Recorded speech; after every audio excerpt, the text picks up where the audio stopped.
تو آپ لوگ کو ایک لائک دینے میں کیا ہوتا ہے، صرف ایک بٹن کلک کرنا ہوتا ہے، لیکن آپ لوگ لائک نہیں کرتے، اور لائک وہی لوگ کرتے ہیں جو عموماً زیادہ تر کرتے ہیں، اور ان سب کا بہت شکریہ، اور ریکویسٹ ہے کہ لائک کرنا مت بھولا کریں۔ تو بڑھتے ہیں ہم اپنی آج کی ایپیسوڈ کی طرف، اس دعا کے ساتھ جہاں رہیں ہنستے رہیں، مسکراتے رہیں، خوش رہیں، آباد رہیں، اور سب سے بڑھ کر دوسروں کے چہرے پہ بھی مسکراہٹیں بکھیرتے رہیں۔ اور یہ سب سے اچھی بات ہوتی ہے کہ آپ لوگ دوسروں کے چہرے پہ مسکراہٹیں بکھیریں، اور یہ لوگ کم پائے جاتے ہیں جو دوسروں کو خوشی دیں۔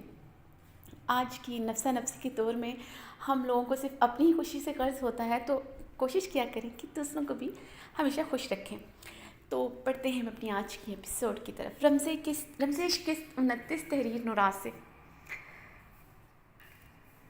زران خانزادہ نے اپنے موبائل سے اہل کا نمبر ڈائل کرتے موبائل کان سے لگایا تھا۔ جی بھائی، اہل کی اسپیکر پر آواز ابری تھی۔ کہاں ہو تم آہل؟ زران نے اپنا لہجہ حد الامکان نارمل رکھا تھا۔ بھائی میں اسلام آباد میں ہوں، اپنے کچھ دوستوں کے ساتھ۔ خیریت؟ آپ کیوں پوچھ رہے ہیں؟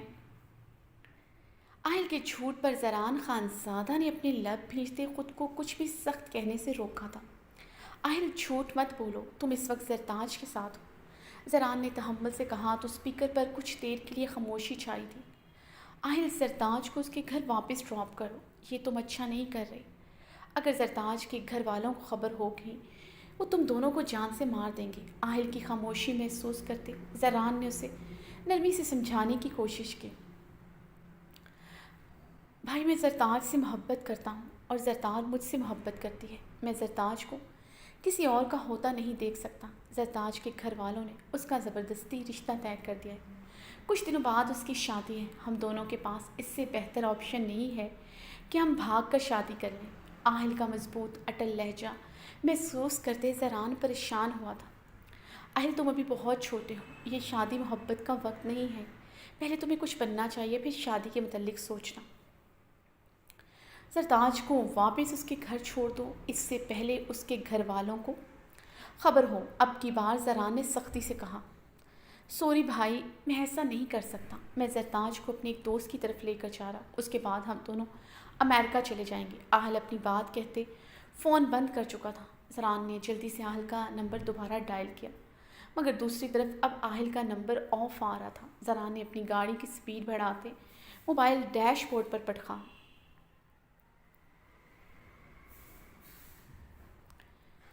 زران نے کچھ لمحوں کے توقف کے بعد اپنا ماتھا مسلتے ڈیش بورڈ سے فون اٹھائے رمضان کو کال ملائی۔ رمضان، آہل کو پروٹیکٹ کرو، کسی بھی صورت بابرک آہل اور زرتاج کو نقصان نہ پہنچا پائے۔ خان صاحب آپ فکر نہ کریں، میری بابرک پر پوری نظر ہے۔ خان صاحب، مجھے ایسا لگ رہا ہے بابرک کو خبر ہو چکی ہے، میں اس کا پیچھا کر رہا ہوں۔ اس نے 2 مرتبہ اپنا روٹ چینج کیا ہے۔ اب اس کی گاڑی آہل کی گاڑی کے پیچھے نہیں ہے، مگر ایسا لگ رہا ہے وہ مجھے ڈاج کرنے کی کوشش کر رہا ہے۔ وہ آہل کی گاڑی کو فی الحال یہاں سے نکلنے دینا چاہتا ہے تاکہ یہ سب دیکھ کر میں اس کا پیچھا کرنا چھوڑ دوں۔ رمضان نے زران کو مکمل سچویشن سے آگاہ کیا۔ جانتا ہوں میں، وہ اتنی آسانی سے آہل اور زرتاج کا پیچھا نہیں چھوڑے گا، مگر تم بابرک کی گاڑی پر نظر رکھو، وہ بہت چالاک ہے، وہ بڑی آسانی سے تمہیں دھوکہ دے سکتا ہے۔ تم بابرک پر پوری نظر رکھو، وہ آہل اور زرتاج کو کسی بھی قسم کا نقصان نہ پہنچا پائے۔ زران نے حکم دیتے فون بند کیا تھا۔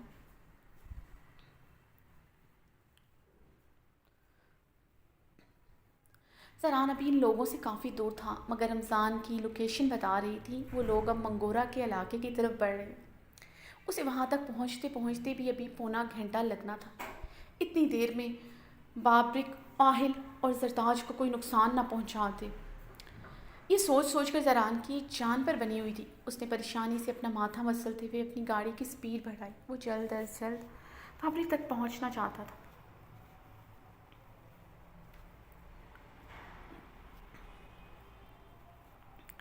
زران بہت اجلت میں منگورا میں موجود اپنی گیسٹ ہاؤس میں پہنچا تھا۔ رمضان کے فون پر وہ پریشانی اور اجلت میں یہاں پہنچا تھا۔ رمضان نے فون پر بتایا تھا بابرک نے راستے میں آہل کی گاڑی پر فائر کیا تھا، جس کے نتیجے میں اس نے بابرک کی گاڑی پر فائر کرتے سے روکا تھا۔ وہ رک گیا تھا، مگر تھوڑی دیر بعد بابرک نے اپنا روٹ چینج کر لیا تھا، جس کے نتیجے میں اس نے بابرک کا پیچھا کیا، مگر آگے جا کر بابرک کی خالی گاڑی ملی تھی۔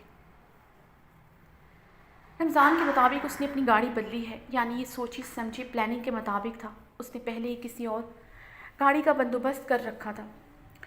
بابرک رمضان کو دھوکہ دینے میں کامیاب ہو چکا تھا۔ اب آہل کی گاڑی بھی کہیں نظر نہیں آ رہی تھی۔ زران کا سب سے پہلا شک منگورا میں موجود اپنے گیسٹ ہاؤس کی طرف کیا تھا، اس لیے وہ بنا تاخیر کیے یہاں پہنچا۔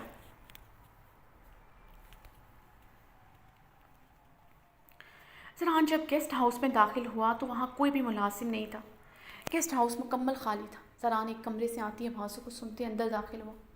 اندر کا منظر دیکھ کے وہ دروازے میں منجمد ہوا تھا۔ آہل زخمی حالت میں زمین پر پڑا تھا۔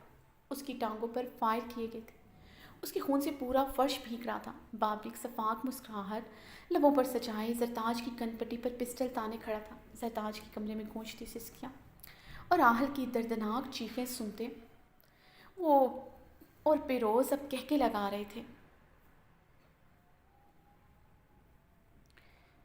پیروز نے زران کو دیکھتے ہی اپنی بندوق کا رخ زران کی طرف کیا۔ زران خانزادہ بے یقینی سے پتھرائی آنکھوں سے سب دیکھ رہا تھا۔ اسے بابرک سے اتنی بے رحمی کی توقع نہیں تھی، جو بنا کسی وجہ سے کہ آہل کو اتنی بے دردی سے گولیاں مار چکا تھا۔ زرتاج کی شال اس کے قدموں میں پڑی تھی۔ پیروز جن نظروں سے زرتاج کو دیکھ رہا تھا، یہ دیکھتے زران خانزادہ نے ضبط سے اپنی مٹھی بھینچی۔ بابرک تو شاید کسی بھی عورت کی عزت تک کرنا بھول چکا تھا۔ وہ اس سے اپنی دشمنی میں صحیح اور غلط کی تمیز بھول چکا تھا۔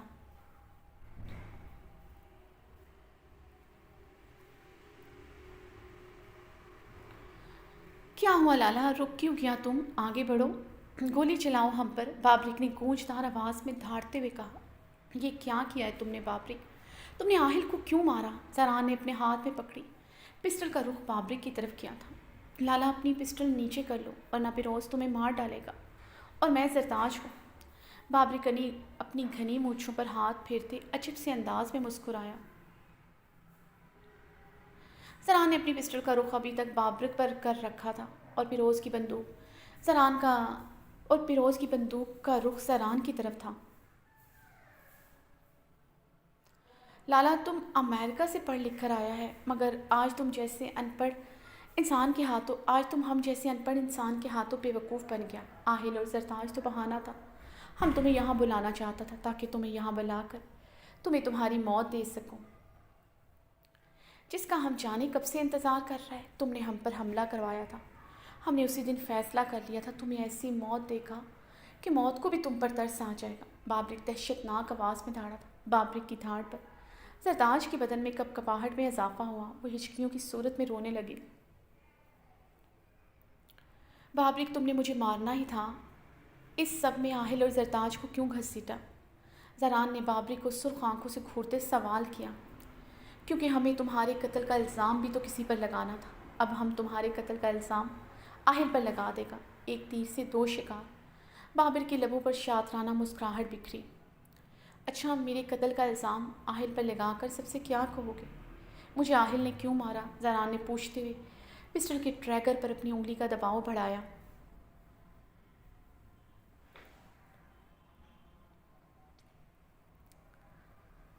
نہ لالا، یہ غلطی نہ کرنا، ادھر تم گولی چلائے گا، ادھر زرتاج اور آہل کو ہم ہمیشہ کے لیے موت کی نیند سلا دے گا۔ بابرک نے زران کے ٹریگر پر انگلی کا دباؤ بڑھتے دیکھ کر تنبیہ کی۔ بابرک، انہیں چھوڑ دو، تم کسی بھی صورت یہاں سے بچ کر نہیں نکل سکتے، نہ ہی تم میرے قتل کا الزام آہل پر لگا سکتے ہو، جانے دو انہیں۔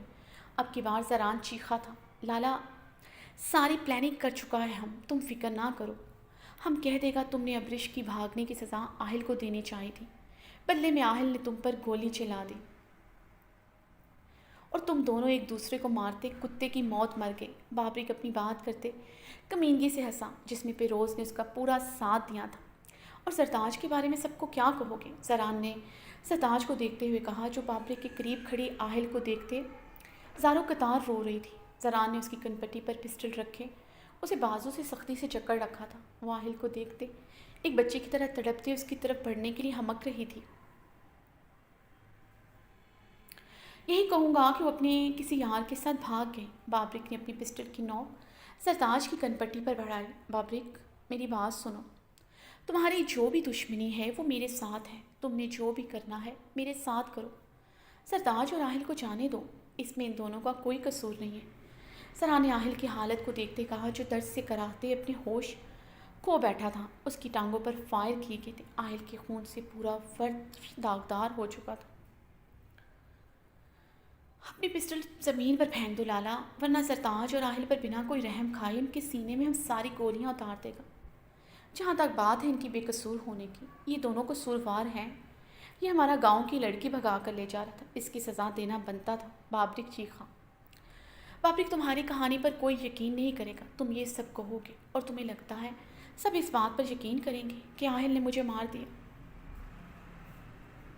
آہل اکیلا مجھے کیسے مار سکتا ہے؟ یہ بات سب جانتے ہیں۔ تم آہل کو پسند نہیں کرتے، سارا شک تم پر ہی جائے گا۔ تم مجھے مار کر بچ نہیں سکو گے۔ لال ارحام لالا تمہیں نہیں چھوڑے گا۔ زران نے اپنی پسٹل بابرک پر تانے اسے باتوں میں الجھانے کی کوشش کی۔ وہ رمضان کے آنے تک بابرک کو روک کر رکھنا چاہتا۔ اس کے موبائل کی لوکیشن آن تھی۔ یقیناً تھوڑی دیر تک رمضان اس تک ضرور پہنچ جاتا، تب تک اسے خود پر قابو پانا تھا۔ اس کی ذرا سی غلطی سے آہل اور زرتاج اپنی جان سے جا سکتے تھے۔ بات تو تم ٹھیک کہہ رہے لالا، دم خم ہے تمہاری بات میں۔ یہ چوزا تمہیں کہاں مار سکتا ہے؟ بابرک آہل کی طرف اشارہ کرتے عجیب سے انداز میں ہنسا تھا۔ کیا کروں پیروز خان؟ بابرک نے پیروز کی طرف دیکھا۔ پیروز بابرک کی بات پر مسکرایا۔ دوسرے ہی لمحے بابرک کی پسٹل سے نکلتی گولی پیروز کا سینہ چیر چکی تھی۔ پیروز اسی لمحے زمین پر ڈھیر ہوا تھا۔ زنان نے اپنی پسٹل پر گرفت مضبوط کرتے بابرک کو ملامتی نظروں سے دیکھا۔ اسے بابرک سے ہر چیز کی توقع تھی۔ خدا کے لیے ہم کو جانے دے، جانے دو۔ زرتاج یہ دیکھتے تھر تھر کانپتے بولے، جانے دوں گا، پہلے میں اپنے لالا کو اوپر پہنچاؤں گا، پھر تمہیں بھی اوپر پہنچاؤں گا۔ بابرک نے کہتے ہوئے زرتاج کے بازو کو سختی سے دبوچتے اسے مزید اپنے قریب کیا۔ لالا اپنی پسٹل زمین پر پھینک دو، ورنہ زرتاج بھی پیروز کی طرح اپنی جان سے جائے گا۔ تمہیں پتہ چل گیا ہوگا ہم کسی کو بھی جان سے مار سکتا ہے، اس لیے تمہارا بہتری اسی میں ہے، اپنی پسٹل پھینک دو۔ تمہاری وجہ سے ایک معصوم سا خوبصورت لڑکی جان سے جائے گا۔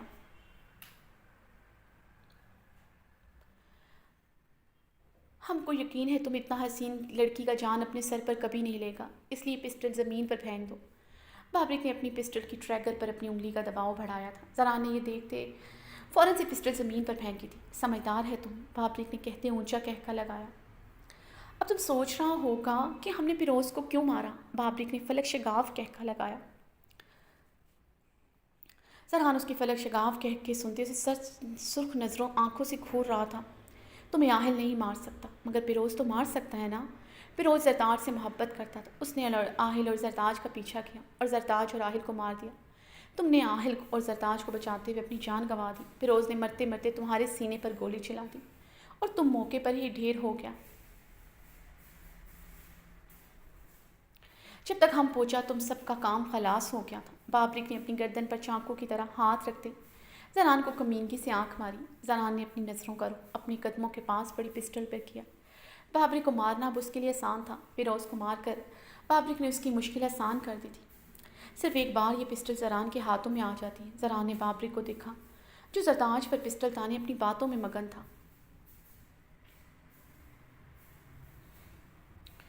ہمارا اس بات پر سب یقین کریں گے اور مرنے کے بعد تمہیں سب ہیروں کے طور پر یاد رکھیں گے، اپنی بھاگی ہوئی منگیتر کے بھائی کی خاطر تم نے اپنی جان گنوا دی۔ تم تو سچا عاشق نکلا۔ لوگ ہیر رانجھے کی جگہ تمہارا داستان یاد رکھے گا، تم مر کر بھی سب کی نظروں میں زندہ رہے گا۔ بابرک اب پاگلوں کی طرح اونچا اونچا ہنس رہا تھا۔ زرتاج نے بابرک کی توجہ باتوں پر محسوس کرتے بابرک سے پسٹل چھیننے کی کوشش کی۔ بابرک نے زرتاج کے منہ پر زوردار تھپڑ جڑتے اسے دھکا دیا۔ وہ فرش پر اوندے منہ گری تھی۔ اسی اثنا میں زران نے زمین سے اپنی پسٹل اتارتے بابرک کی ٹانگ پر فائر کر دیا تھا۔ بابرک درد سے بلبلاتے پوری طرح چیخ اٹھا۔ بابرک نے اپنی پسٹل سے زران کا نشانہ لیا ہی تھا کہ رمضان اندر داخل ہوا۔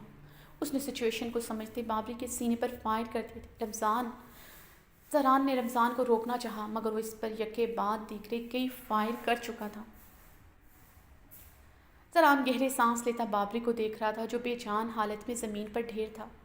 لمحوں کے کھیل میں سب ختم ہو گیا تھا۔ زمین پر 3 لوگ بے حس و حرکت پڑے تھے۔ زران نے بابرک کے پاس پنجوں کے بل بیٹھتے اس کی سانسیں چیک کی جو ساکت ہو چکی تھی۔ زران نے اپنی آنکھیں میچتے گہرا سانس لیا۔ اور راحل کی طرف بڑھا جس کی سانسیں بہت مدھم چل رہی تھیں۔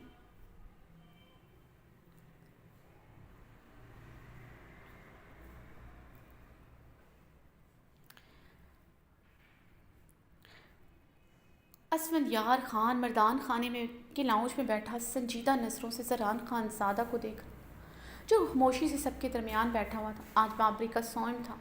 مردان خانے کے بڑے سے لاؤنج میں اس وقت بہت سے لوگ تعزیت کے لیے آئے ہوئے تھے۔ اسفندیار خان کی سرخ آنکھیں زران خان زادہ پہ ہی گڑی ہوئی تھی۔ بابری کی موت کی خبر زران خان نے سب کو دی تھی، وہی اس کی لاش حویلی لایا تھا۔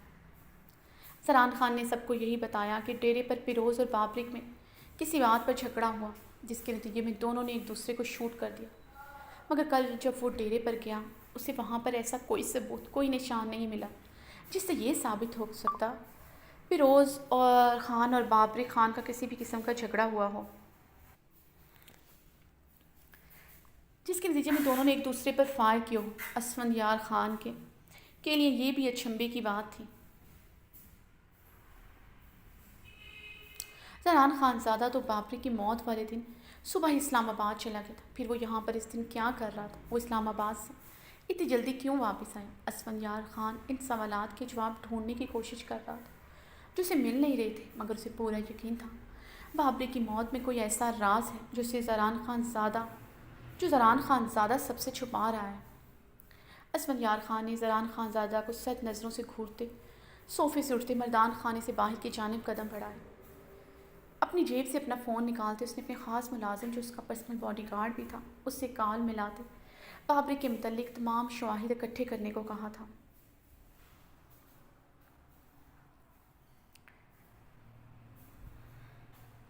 اسفندیار خان اپنے کمرے سے ملحقہ ٹیرس پر کھڑا جانے کب سے سگریٹ پھونک رہا تھا، سینے میں آگ لگی تھی۔ جو شواہد مصطفیٰ نے اکٹھے کیے تھے اس میں زران خان زیادہ گلٹی ثابت ہو رہا تھا۔ مصطفیٰ کے مطابق بابری اور پیروز کی ڈیتھ ڈیرے پر نہیں بلکہ منگورہ میں موجود ان کے گیسٹ ہاؤس میں ہوئی ہے۔ بابری 4 دن پہلے اپنی گاڑی میں اہل کی گاڑی کا پیچھا کرتا رہا تھا اور بابری کی گاڑی کا پیچھا زران کا پرسنل گارڈ رمضان کرتا رہا تھا۔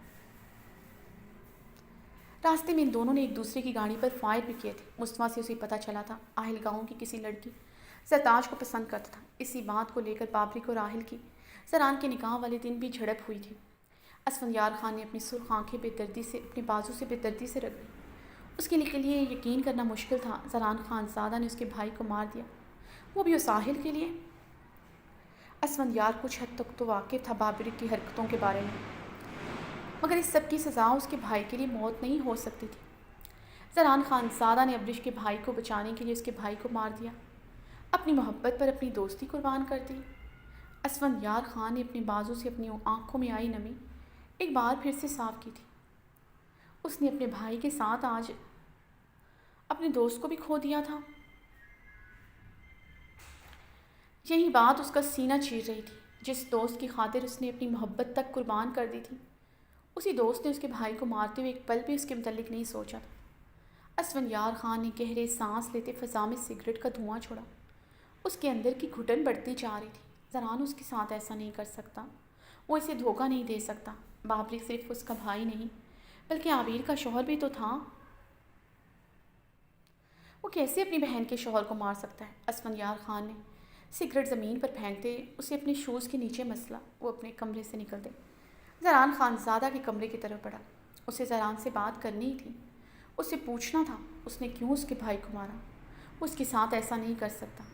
زران خان کے کمرے میں داخل ہوا تو وہ کمرے میں موجود نہیں تھا۔ وہ اسے تلاش کرتے مردان خانے میں آیا۔ مردان خانے کے لاؤنج سے ملحقہ برآمدے میں ریلنگ کے پاس کھڑے وہ شہرام خان زادہ اور زران خان زادہ کو دیکھ کر رکا تھا۔ زران خان زادہ اور شہرام کی پشت اسفندیار خان کی طرف تھی۔ ان دونوں کے باتوں نے اسے ٹھٹک کر رکنے پر مجبور کر دیا تھا۔ لالا مجھے سمجھ نہیں آ رہا میں بابری کی موت کی خوشی مناؤں یا پھر غم، شہرام نے زران خان زادہ کو دیکھتے بہت قرب سے کہا۔ بابری کی موت نہ صرف اس حویلی کے لیے بلکہ عابیر کی زندگی میں بھی سکون لے کر آئی ہے۔ اگر بابری زندہ رہتا تو عابیر شاید اسی طرح سولی پر لٹکی رہتی۔ بابری کا انجام یہی تھا، اچھا ہوا اسے پیروز نے مار دیا۔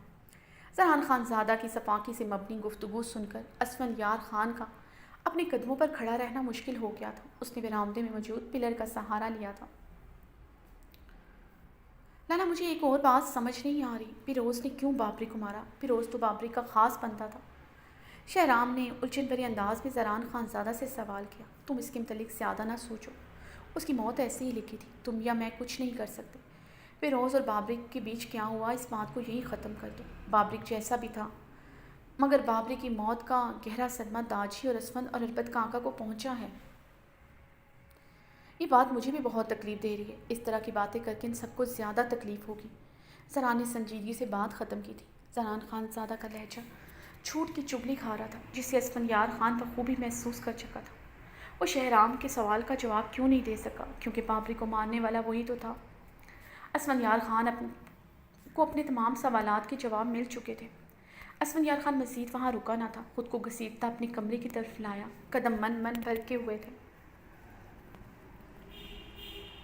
اسفندیار خان نے اپنے کمرے میں آتے ہی کمرے میں رکھی ایک ایک چیز اٹھا کر زمین پر پھینک دی تھی۔ ڈریسنگ ٹیبل پر رکھے تمام پرفیومز، باڈی سپریز اس نے ایک ہی بار میں سب زمین پر ڈھیر کر دیے تھے۔ وہ رکا نہیں تھا۔ کمرے میں رکھے قیمتی واز، بیڈ پر موجود کمبل، تکیے، کشن وہ پاگلوں کی طرح زمین پر پھینک رہا تھا۔ زران خان زادہ اتنا سیلفش، اتنا ظالم ہوگا، اسے اندازہ نہ تھا۔ اس نے اپنی بہن اور اپنی محبت کے لیے اس کے بھائی کی قربانی دے دی۔ سب کچھ ختم ہو گیا تھا، دوستی، اعتماد، مان، سب کچھ ٹوٹ کر چکنا چور ہو چکا تھا۔ دل بنجر ہوا تھا، سالوں کی دوستی اپنی آخری سانسیں لے رہی تھی۔ اسفندیار خان نے بری طرح چیختے ہوئے اپنا سینہ رب کیا تھا، جہاں اسے شدید درد ہو رہا تھا۔ وہ اپنے حواس کھو رہا تھا۔ زران خان زادہ، میں تمہیں نہیں چھوڑوں گا۔ تم نے اپنی محبت کے لیے سب کیا، میں تمہیں تمہاری محبت کے ہاتھوں ہی ایسا درد دوں گا تم تڑپ کر مر جاؤ گے، مگر اف نہیں کر سکو گے۔ ابرش تمہاری محبت نہیں، میری محبت بھی ہے۔ اب میں اسے تمہاری نظروں کے سامنے اپنا بناؤں گا۔ تم نے یہ گھٹیا گیم کھیل کر میرے بھائی کو مجھ سے جدا کر دیا، اب میں بھی تمہارے ساتھ ایسے ہی گیم کھیلوں گا۔ تم درد سے بلبلا کر رہ جاؤ گے، کل کا سورج تمہارے لیے اندھیری رات لے کر آئے گا۔ تم دیکھتے جاؤ زران خان زادہ، میں کرتا کیا ہوں تمہارے ساتھ۔ تمہیں تمہاری محبت کے ہاتھوں بے وفائی اور نارسائی کا ایسا کرب دوں گا، تم تڑپ کر اپنی ایک ایک سانس گنوا دو گے۔ اسفندیار خان اپنا سینہ رب کرتے چلایا تھا، اس کی آنکھوں میں یہ بہتی نمی میں سب کچھ بہہ چلا تھا، یہاں تک کہ ابرش کے لیے سچی محبت بھی۔ اسفندیار خان سگریٹ سے لگائے لبوں سے لگائے کل کے بارے میں سوچنے لگا، جب اس نے زران خان زادہ کے قدموں تلے سے زمین اور سر سے آسمان کھینچنا تھا۔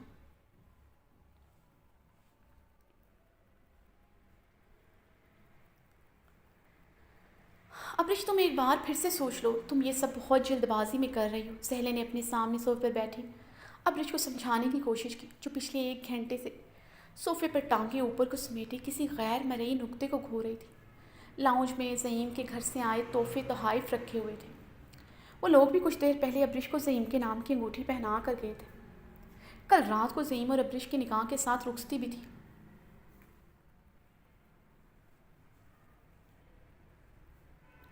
زہرے بابری کے جنازے اور کل میں شرکت کر کے واپس آ گئی تھی۔ حویلی میں مینا خانم اور سمیع اللہ خان کا اس کے ساتھ رویہ بالکل ٹھیک نہیں تھا۔ وہ ابرش کی وجہ سے خود کسی کے ساتھ نظریں اٹھانے کے قابل نہ رہی تھی، نظریں ملانے کے قابل نہ رہی تھی کسی کے سامنے۔ مگر جب ابرش رات کے اندھیرے میں حویلی سے بھاگی تو زہرے کو اس وقت صرف ابرش کی فکر تھی۔ اپنی بیٹی سے زیادہ انہیں کسی چیز کی فکر نہ رہی تھی۔ اگر ابرش کو کچھ ہو جاتا وہ خود کو کبھی معاف نہ کرتی،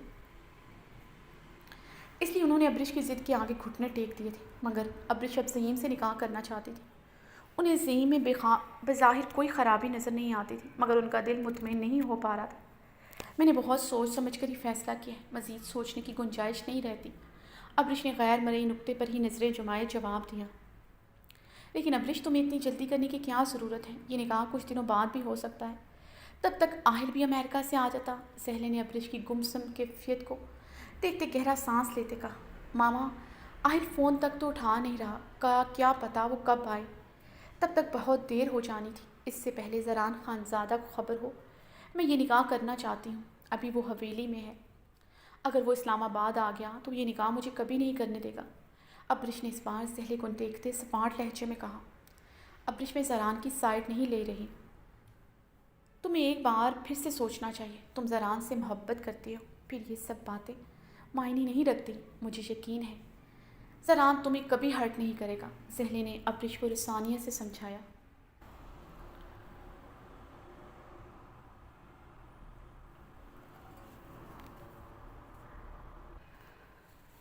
ہرٹ وہ مجھے کر چکا ہے ماما, ایک بار نہیں, بار بار اس نے مجھے ہرٹ کیا ہے. جہاں محبت ہو وہاں ہی تو سب کچھ معنی رکھتا ہے.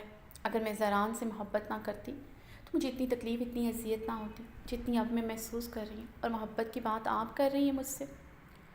آپ نے پاپا سے محبت کی شادی کی تھی. پاپا کی محبت کے لیے آپ نے اپنے ماں باپ سب کو چھوڑ دیا. کیا ملا آپ کو؟ رسوائی, ذلت. جو انسان شادی سے پہلے مجھے اپنی زر خرید غلام کی طرح ٹریٹ کرتا ہے, وہ شادی کے بعد مجھ سے کیسا رویہ رکھے گا؟ کبھی سوچا آپ نے؟ ابرش نے اب کی بار اپنے ہاتھ میں پہنی سیم کے نام کی انگوٹھی کو دیکھتے ہوئے کہا. آنکھیں یکدم بھیگی تھیں. اس نے مجھ پر ہاتھ اٹھایا ہے. یہ آپ کے لیے چھوٹی بات ہے کیا؟ آپ کو پتہ ہے وہ اس سب کو اپنی محبت کہتا ہے. آپ ہی مجھے بتائیں. محبت کے نام پر میں نے اس کی ہر بات مانی. اس نے مجھ سے نکاح کرنے کو کہا. میں نے اس کی محبت میں سر تسلیم خم کیا. اس نے رخصتی کا کہا. میں نے مانا. وہ مجھے پردہ کرنے کو کہہ رہا تھا. میں وہ بھی ماننے کو تیار تھی. مگر اس نے کیا کیا؟ زیم کے ساتھ دیکھ کر مجھ پر ہاتھ اٹھانے کی کوشش کی, اپنے لفظوں سے میری تذلیل کی. میں اسے سب کے لیے کبھی معاف نہیں کر سکتی. میں نے پاپا کے اتنے تھپڑ کھائے ہیں, میں گنتی بھول چکی ہوں. اب میں اپنے شوہر کے تھپڑ نہیں کھا سکتی. میں ڈر ڈر کر خوف کے عالم میں زندگی نہیں گزار سکتی. دن میں تھپڑ کھا کر رات کو اس کے بستر کی زینت نہیں بن سکتی. دن میں آپ کی طرح ذلت بھری زندگی نہیں گزار سکتی. مجھ پہ اتنا حوصلہ نہیں ہے. ابرش اپنی بات مکمل کرتے رکی نہیں تھی. وہ بھاگتے ہوئے اپنے کمرے کی طرف بڑھی. زہلے جانتی تھی وہ کمرے میں جا کر آخری مرتبہ اپنی محبت کا ماتم منانا چاہتی ہے.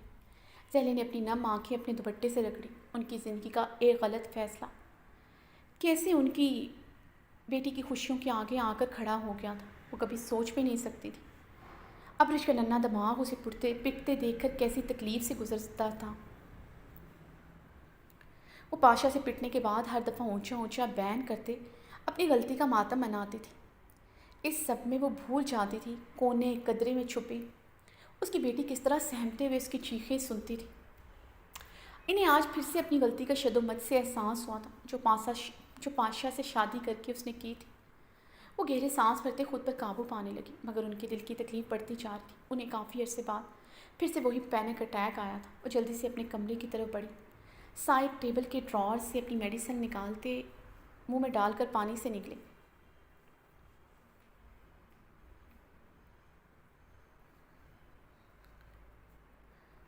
ڈائننگ ٹیبل کے گرد سب مرد حضرات اپنی نشستوں پر برجمان ناشتہ کر رہے تھے. اسفندیار خان کب سے خالی پلیٹ میں چمچ پھیر رہا تھا. کیا ہوا اسفند, تم ناشتہ نہیں کر رہے؟ کیا ہوا اسفند, تم ناشتہ نہیں کر رہے؟ اربد خان نے اسفند خان کے چہرے پر چھائے غیر معمولی تاثرات کو دیکھ کر پریشانی سے پوچھا. ڈائننگ ٹیبل پر موجود سب نفوس اسفندیار خان کی طرف متوجہ ہوئے تھے. زران خان جو اسفندیار خان کے سامنے والی کرسی پر بیٹھا تھا, زران نے ناشتے سے ہاتھ روک کر اسفند پر نگاہ ڈالی جو بابری کی موت کے بعد ضرورت سے زیادہ خاموش ہو گیا تھا. اسفند کی بات چیت اس کے ساتھ بھی نہ ہونے کے برابر رہ گئی تھی. زران نے اسفند کی خاموشی کی وجہ بابری کی موت کو قرار دے دیا تھا, اس لیے اس نے اسے زیادہ کوریدا نہیں تھا. مگر آج اس کے چہرے کے نافہم تاثرات دیکھ کر وہ بری طرح چونکا تھا. اسفندیار خان کو خود کی طرف سپاٹ نظروں سے دیکھتا پا کر زران مسکرایا. اسفند بھی جواباً مسکرایا تھا, مگر پراسرار سرد مسکراہٹ جسے زران نے ناسمجھی سے دیکھتے ناسمجھی سے کرسی پر بے چینی سے پہلو بدلا. اسے کچھ غیر معمولی ہونے کا احساس ہوا تھا. یہ اسفندیار کی آنکھیں تو نہ تھیں. زران, مجھے ایک بات جاننی ہے تم سے, بابری کی موت کیسے ہوئی؟ اسفند نے اربد خان کی بات اگنور کرتے زران خانزادہ کی آنکھوں میں دیکھتے سوال کیا. زران نے گہری سانس لیتے کرسی کے ساتھ ٹیک لگائی. سب ناشتے سے ہاتھ کھینچتے ان دونوں کی طرف متوجہ تھے. اسفندیار خان کا سوال عجیب نہیں تھا بلکہ اس کا لہجہ عجیب تھا, سرد برف سی مانند ٹھنڈا. چہرے کے تاثرات بھی کچھ عجیب سے تھے. میں نے بتایا تھا آپ سب کو, مجھے ڈیرے پر پیروز اور بابری کی خون میں لت پت لاشیں ملی تھیں۔ زران نے سب کو دیکھتے تحمل سے بتایا۔ زران نے اسفندیار کو دیکھنے سے گریز برتا تھا۔ وہ اسفندیار کی آنکھوں میں نہیں دیکھ سکتا تھا۔ بابری کی موت کا ذمہ دار نہ ہوتے ہوئے بھی خود کو ان سب کا قصوروار سمجھ رہا تھا۔ لیکن تم تو اسلام آباد میں تھے، تم اسلام آباد سے اتنی جلدی کیوں واپس آئے؟ اسفندیار خان نے چپتے لہجے میں ایک اور سوال داغا۔ اسفند کے سوال پر زران نے ایک بار پھر سے اضطرابی کیفیت میں زران نے اسفندیار کو دیکھنے سے گریز برتا تھا۔ وہ اسفندیار کی آنکھوں میں نہیں دیکھ سکتا تھا۔ بابری کے موت کا ذمہ دار نہ ہوتے بھی خود کو ان سب کا قصوروار سمجھ رہا تھا۔ لیکن تم تو اسلام آباد میں تھے، تم اسلام آباد سے اتنی جلدی کیوں واپس آئے؟ اسفندیار نے چپتے لہجے میں ایک اور سوال داغا۔ اسفند کے سوال پر زران ایک بار پھر سے اضطرابی کیفیت میں کرسی پر پہلو بدل کر رہ گیا تھا۔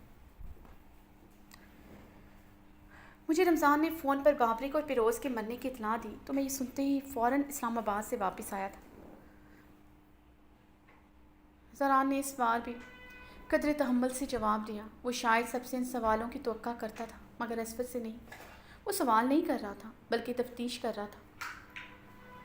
اس تفتیش میں صرف اس کے لیے بے یقینی تھی۔ زران نے اپنی اضطرابی پر کیفیت پر قابو پاتے بظاہر خود کو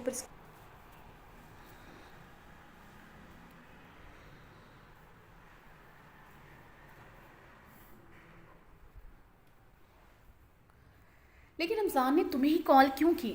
اس نے مجھے کیوں نہیں کی؟ تمہیں اس نے اتنی دور سے بلایا مگر ہم سب میں سے کسی کو انفارم کرنا ضروری نہیں سمجھا؟ تمہیں وہاں سے آنے میں 4 گھنٹے لگے جبکہ ہم 10 منٹ میں وہاں پہنچ سکتے تھے۔ اسفند کے سر چھپتے لہجے میں گہری طنز کی بھی آمیزش تھی جسے وہاں بیٹھی کہ ایک نفوس نے محسوس کیا تھا۔ زران نے اسفند کے انداز پر لب بھینچے۔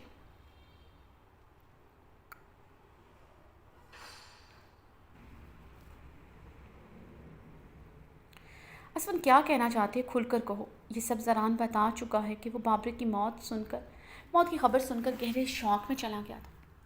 اسے کچھ سمجھ نہیں آ رہا تھا وہ کیا کرے، اس لیے اس نے ہی رمضان کو سب بتانے سے منع کیا تھا۔ ارحام نے اسفند کے انداز پر سنجیدگی سے ٹوکا۔ لالا اس بات پر آپ یقین کر سکتے ہیں، گھر والے کر سکتے ہیں، مگر میں نہیں۔ بابری کی لاش ڈیرے پر چند گھنٹے پڑی رہی، 4 گھنٹے پڑی رہی، مگر ہم سب کو پتہ نہیں چلا۔ مگر زران خانزادہ کو اسلام آباد بیٹھی بیٹھی اطلاع مل گئی، اس بات میں کچھ سینس بنتی ہے؟ اسفند نے غصے سے چمچ پلیٹ میں زور سے پٹکا۔ زران اسفند کے انداز پر اپنی مٹھیاں بھینچ گیا تھا۔ اسفند یہ کس طرح بات کر رہا ہے تم ارحام سے؟ کیا کہنا چاہتا ہے تم؟ اگر ہمیں دیر سے خبر ملا بھی ہے تو اس سے کیا فرق پڑتا ہے؟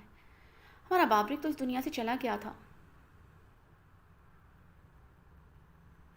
دیر سے خبر ملتی یا جلدی کیا فرق پڑتا ہے؟ البت خان صاحب کی کیفیت انتہائی تکلیف کے عالم میں بولی۔ بابری کے مرنے کے بعد وہ کافی مزمحل ہو چکے تھے۔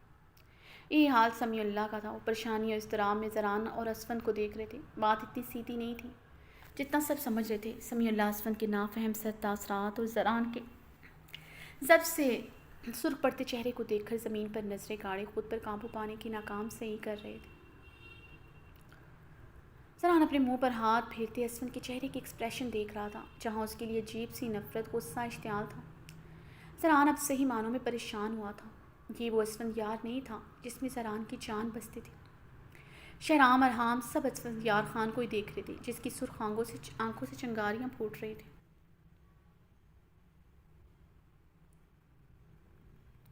بابا بات یہ ہے زران جھوٹ بول رہا ہے، اس نے بابری کی موت کی اصل وجہ اور جگہ سب سے چھپائی ہے۔ اسفندیار خان نے زران کو گھورتے ہی ایک لفظ پر زور دیا تھا۔ اسفند کی بات پر سب نے الجھن بھری نگاہوں سے اسے دیکھا۔ اب سے جو بھی کہنا ہے کھل کر کہو، یوں پہیلیاں مت بجھاؤ، ہم آگے ہی بہت غم میں ہیں۔ اس طرح کی باتیں کر کے تم ہمیں مزید پریشان کر رہے۔ سمیع اللہ مزید خاموش نہیں رہ سکے، اس لیے بھاری باروب لہجے میں اسفند کو ٹوکا۔ تاجی بابری کو پیروز نہیں بلکہ آہل نے مارا ہے۔ اسفند کی بات پر سب شاکڈ کے عالم میں اپنی اپنی کرسیوں سے کھڑے ہوئے تھے۔ صرف زران خانزادہ ہی تھا جو کرسی پر بیٹھا ہوا تھا۔ وہ اسفند کو سنجیدگی سے دیکھتے بات کو سمجھنے کی کوشش کر رہا تھا۔ اسے اسفند کے سوالات سے لگ رہا تھا اسفندیار خان بابری کی موت کا ذمہ دار اسے ٹھہرائے گا، مگر واحل کو قصوروار گردان رہا تھا۔ لیکن کیوں؟ ایسی کیا بات اسفند کو پتہ چلی وہ جو یہ سب کہہ رہا ہے؟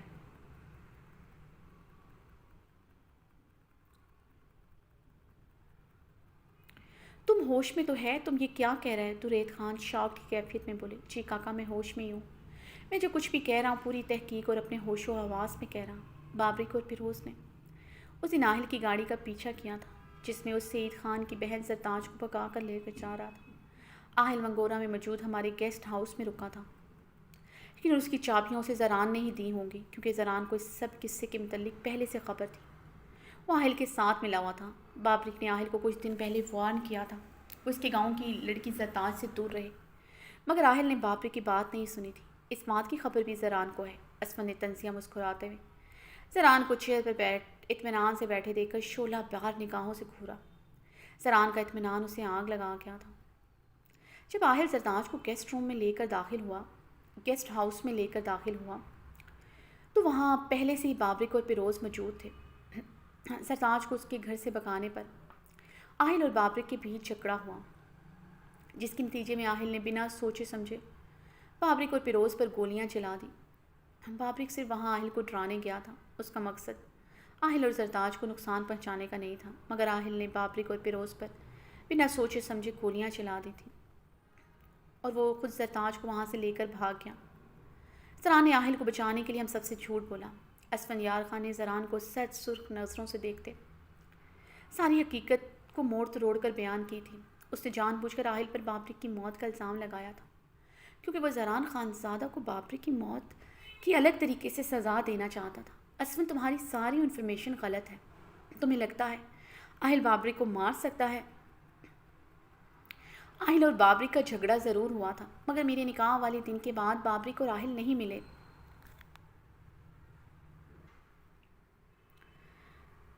بابرک اور فیروز کی لاشیں مجھے ڈیرے پر ہی ملی تھی۔ تم نے بابرک کی موت کا گہرا صدمہ لیا ہے، اس لیے تم ضرورت سے زیادہ سوچ رہے ہو۔ زران نے چیئر سے اٹھتے سکون سے کہا، میں کوئی صدمہ نہیں لے رہا، میرے پاس CCTV فوٹیج ہے۔ جس دن بابرک کی موت ہوئی آہل اس دن ادھر ہی موجود تھا۔ وہ جن راستوں سے گزرا ہے وہاں کی فوٹیج میرے پاس ہے۔ کہو تو جس گاڑی میں آہل اور زرتاج موجود تھے اس کا نمبر بھی تمہیں دے دوں؟ اسفند نے ٹیبل پر دونوں ہاتھ جماتے ذرا سا جھکتے زران کو سرد نظروں سے گھورتے سرد لہجے میں کہا۔ وہ دونوں ٹیبل کے آمنے سامنے ہی کھڑے تھے۔ زران اسفند کے انداز دیکھتا اب نظریں جھکائے سر نفی میں ہلاتے پھیکا سا مسکرایا۔ بابرک کی موت کے بعد زرتاج بھی اپنے گھر سے غائب ہے۔ آہل بھی زہلے پھپھو کے ساتھ اسلام آباد میں نہیں ہے۔ اسفندیار خان زران کے اطمینان کو دیکھتے ٹیبل پر زور سے ہاتھ مارتے چلایا تھا، آہل امریکہ میں ہے۔ زران نے اسفند کے چلانے پر سمیع اللہ کو دیکھتے دھیمے پرسکون لہجے میں بتایا۔ زہلے پھپھو کے مطابق آہل نے آج سے 4 دن پہلے امریکہ کی فلائٹ لی ہے۔ میں نے پتہ کروایا ہے، پچھلے 4 دنوں میں آہل کے نام کے کسی پیسنجر نے امریکہ کی کوئی فلائٹ بک نہیں کروائی۔ اسفند کی بات پر سب نے اب مشکوک نظروں سے زران کو دیکھا۔ ٹھیک ہے، تمہاری ہر بات کو صحیح مان لیتے ہیں، تو پھر سب کو بتاؤ آہل ہے کہاں؟ کیا اس کے لیے اتنا آسان تھا بابرک اور فیروز کو مار کر یہاں سے بھاگنا؟ بچوں جیسی باتیں مت کرو اسفند، بی پریکٹیکل۔ بابرک کی موت کا ذمہ دار وہ فیروز تھا، وہ دونوں میں جھگڑا ہوا، دونوں نے ایک دوسرے کو مار دیا۔ بات اتنی سی ہے، تم کسی بے قصور کو قصوروار ثابت نہیں کر سکتے۔ زران نے اب کی بار ٹیبل پر دونوں ہاتھ جماتے تھوڑا جھکتے اسفندیار خان کی آنکھوں میں دیکھتے سرد انداز میں کہا۔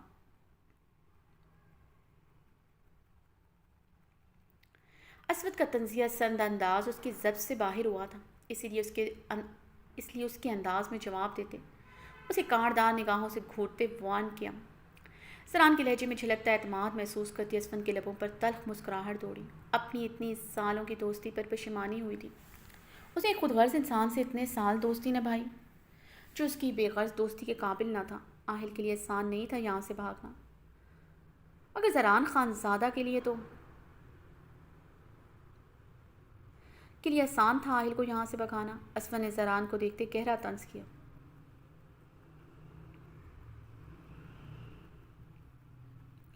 اسفند، تم مجھ پر الزام لگا رہے ہو اور یہ بات میں بالکل برداشت نہیں کروں گا۔ زران اب اپنے غصے پر قابو نہ رکھ سکا تھا، اس لیے اپنی انگشت شہادت کی انگلی اٹھائی اسے سخت لہجے میں تنبیہ کی۔ تم لوگ یہ سب کیا کہہ رہے ہو؟ ہم کو کچھ سمجھ نہیں آ رہا۔ سمیع اللہ خان اپنے دل پر ہاتھ رکھتے کرسی پر بیٹھے تھے۔ شہرام نے سمیع اللہ کے کپ کپاتے وجود کو دیکھتے جلدی سے آگے بڑھتے انہیں پانی پلایا۔ باقی سب ششدر کھڑے اسفندیار خان کی باتوں کو سمجھنے کی کوشش کر رہے تھے۔ مجھے بھی لگتا ہے اسفند بالکل ٹھیک رہے، ہمارا بابری کی موت کی وجہ جان کر ہم کو بھی یقین نہیں آیا تھا۔ وہ پیروز کیوں مارے گا بابری کو؟ دونوں بہت اچھا دوست بھی تھا۔ اسفند یہ ساری بات کہہ رہا ہے، یقیناً اس میں کچھ تو سچ ہے، ورنہ اسفند کو کیا پڑا یہ سب کہنے کا۔ اربد خان زران کو اپنی سخت نظروں کے حصار میں لیے بولے تھے، لیکن کاکا آہل نے اگر بابرک کو مارا بھی ہے تو زران آہل کو کیوں بچائے گا؟ بابرک سے زیادہ زران کو آہل تو عزیز نہیں ہو سکتا۔ ارحام نے بات بگڑتی دیکھ کر تحمل سے اربد خان کو سمجھانے کی کوشش کی۔ بھلا آپ اچھی طرح جانتے ہیں زران ایسا کیوں کرے گا؟ آہل ابرش کا بھائی ہے۔ زران خانزادہ آہل کو نہیں بلکہ ابرش کے بھائی کو بچانے کی کوشش کر رہا ہے۔ ابرش کو بیچ میں مت لاؤ اسفندیار خان، تمہیں مجھ پر شک ہے، مجھ سے بات کرو، میں ہر الزام کا جواب دوں گا اور یہ ثابت بھی کروں گا میرا اس میں کوئی ہاتھ نہیں ہے۔ زران نے اپنی مٹھیاں بھیجتے تحمل سے کہا، مگر اس کے ماتھے کی پھولتی رگیں اس بات کی خماس تھی وہ اسفندیار خان کے الزام اب مزید برداشت نہیں کرے گا۔ چلو مان لیتے ہیں زران کہ تمہارا اس سب میں کوئی ہاتھ نہیں ہے، مگر آہل کا تو ہے، اس بات کو تو مانتے ہو؟ اب کی بار اسفند نے زران کی آنکھوں میں آنکھیں ڈال کر بہت سکون سے پوچھا۔ زران خانزادہ کا تیش و اشتعال سے سرخ چہرہ اسفند کو پرسکون کر گیا تھا۔ ابھی تو زران خانزادہ کو وہ تکلیف دینے والا تھا کہ وہ درد سے بلبلا اٹھتا۔ اگر تمہیں ایسے لگتا ہے آہل نے یہ سب کیا ہے، ٹھیک ہے، تم اسے ڈھونڈ کر لاؤ اور اسے سزا دے دو۔ زران کی بات پر اسفندیار خان کے چہرے پر مسکراہٹ گہری ہوئی تھی۔ میں اسے ڈھونڈ نکالوں گا، اس کی تم فکر نہ کرو، مگر اب جبکہ وہ یہاں سے فرار ہو گیا ہے تو گاؤں کے قانون کے مطابق مجھے اپنے بھائی کے موت کے بدلے خون بہا چاہیے۔ اسفند کی بات پر سب نے حیرانگی اور نہ سمجھے کے ملے جلے تاثرات سے اسے دیکھا۔ زران کی الجھن بھی بڑی تھی۔ اسفندیار خان کے لبوں پر گہری ہوتی مسکراہٹ دیکھتے زران نے اس کی مسکراہٹ کا مفہوم سمجھنے کی کوشش کی، مگر وہ ناکام رہا تھا۔ وہ کیا کہہ رہا تھا وہ سمجھ ہی نہیں پایا تھا۔ جو وہ سمجھا تھا وہ اسفندیار مر کر بھی نہیں کہہ سکتا تھا۔ آخر اتنا تو اپنی دوستی پر یقین تھا۔ داجی میں بابری کی موت کے بدلے ابرش کو ونی میں چاہتا ہوں۔ اسفند نے زران کو اپنی سرخ سپاٹ نظروں کے حصار میں لیے زران خانزادہ کے سر پر حویلی کی 2 منزلہ چھت گرائی تھی۔ زران کی آنکھوں میں غصہ، اشتعال، بے یقینی لہو بن کر اترا تھا۔ وہ بے یقینی سے اسفندیار خان کو دیکھ رہا تھا، جو اپنے لبوں پر استہزائیہ مسکراہٹ سجائے اسے دیکھ رہا تھا۔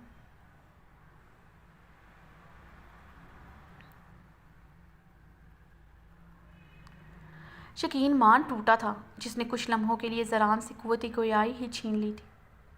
وہ اسفندیار خان کو پتھرائے وجود کے ساتھ کھڑا بے یقینی سے دیکھ رہا تھا۔ داجی، مجھے اپنے بھائی کے موت کے بدلے ابرش ہر حال میں اپنی ونی میں چاہیے۔ مجھے ابرش سے نکاح کرنا ہے۔ وہ زران کے پتھرائے وجود پر تنفر بھری نگاہ ڈالتا پھنکارا تھا۔ اس کے زہر خن پھنکار پر زران کے وجود میں ہلچل ہوئی تھی۔ اسفند خان کے الفاظ سنتے اسے اپنا آپ آتش کے مادے کی طرح پھٹتا محسوس ہوا۔ دماغ کی رگیں پھڑکتی آنکھ کا گولا بنی تھی۔ وہ ایک ہی جست میں آگے بڑھتے اسفند کے گریبان کو اپنی مٹھیوں میں دبوچ گیا۔ تمہاری ہمت کیسی ہے اسفندیار خان، اپنی ناپاک زبان سے میری محبت، میری منگیتر کا نام بھی لینے کی؟ زران اسفند کا گریبان جکڑتے بولا نہیں دھاڑا تھا۔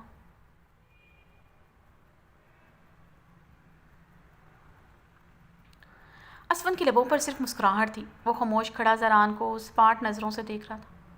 ارحام، درید خان اور شہرام نے آگے بڑھ کر زران کے ہاتھوں سے اسفندیار خان کا گریبان چھڑوایا۔ کیا کہہ رہے ہو زران، تم تمیز بھول گئے ہو؟ درید خان غصے سے گرج اٹھے۔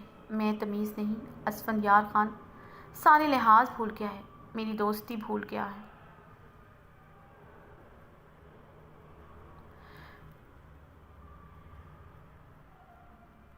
جو میری منگیتر کو اپنی ونی میں لانے کی بات کر رہا ہے؟ زران اسفند کو تیش و اشتعال سے گھوٹے گلے کی پھولتی رگوں کے ساتھ چلایا۔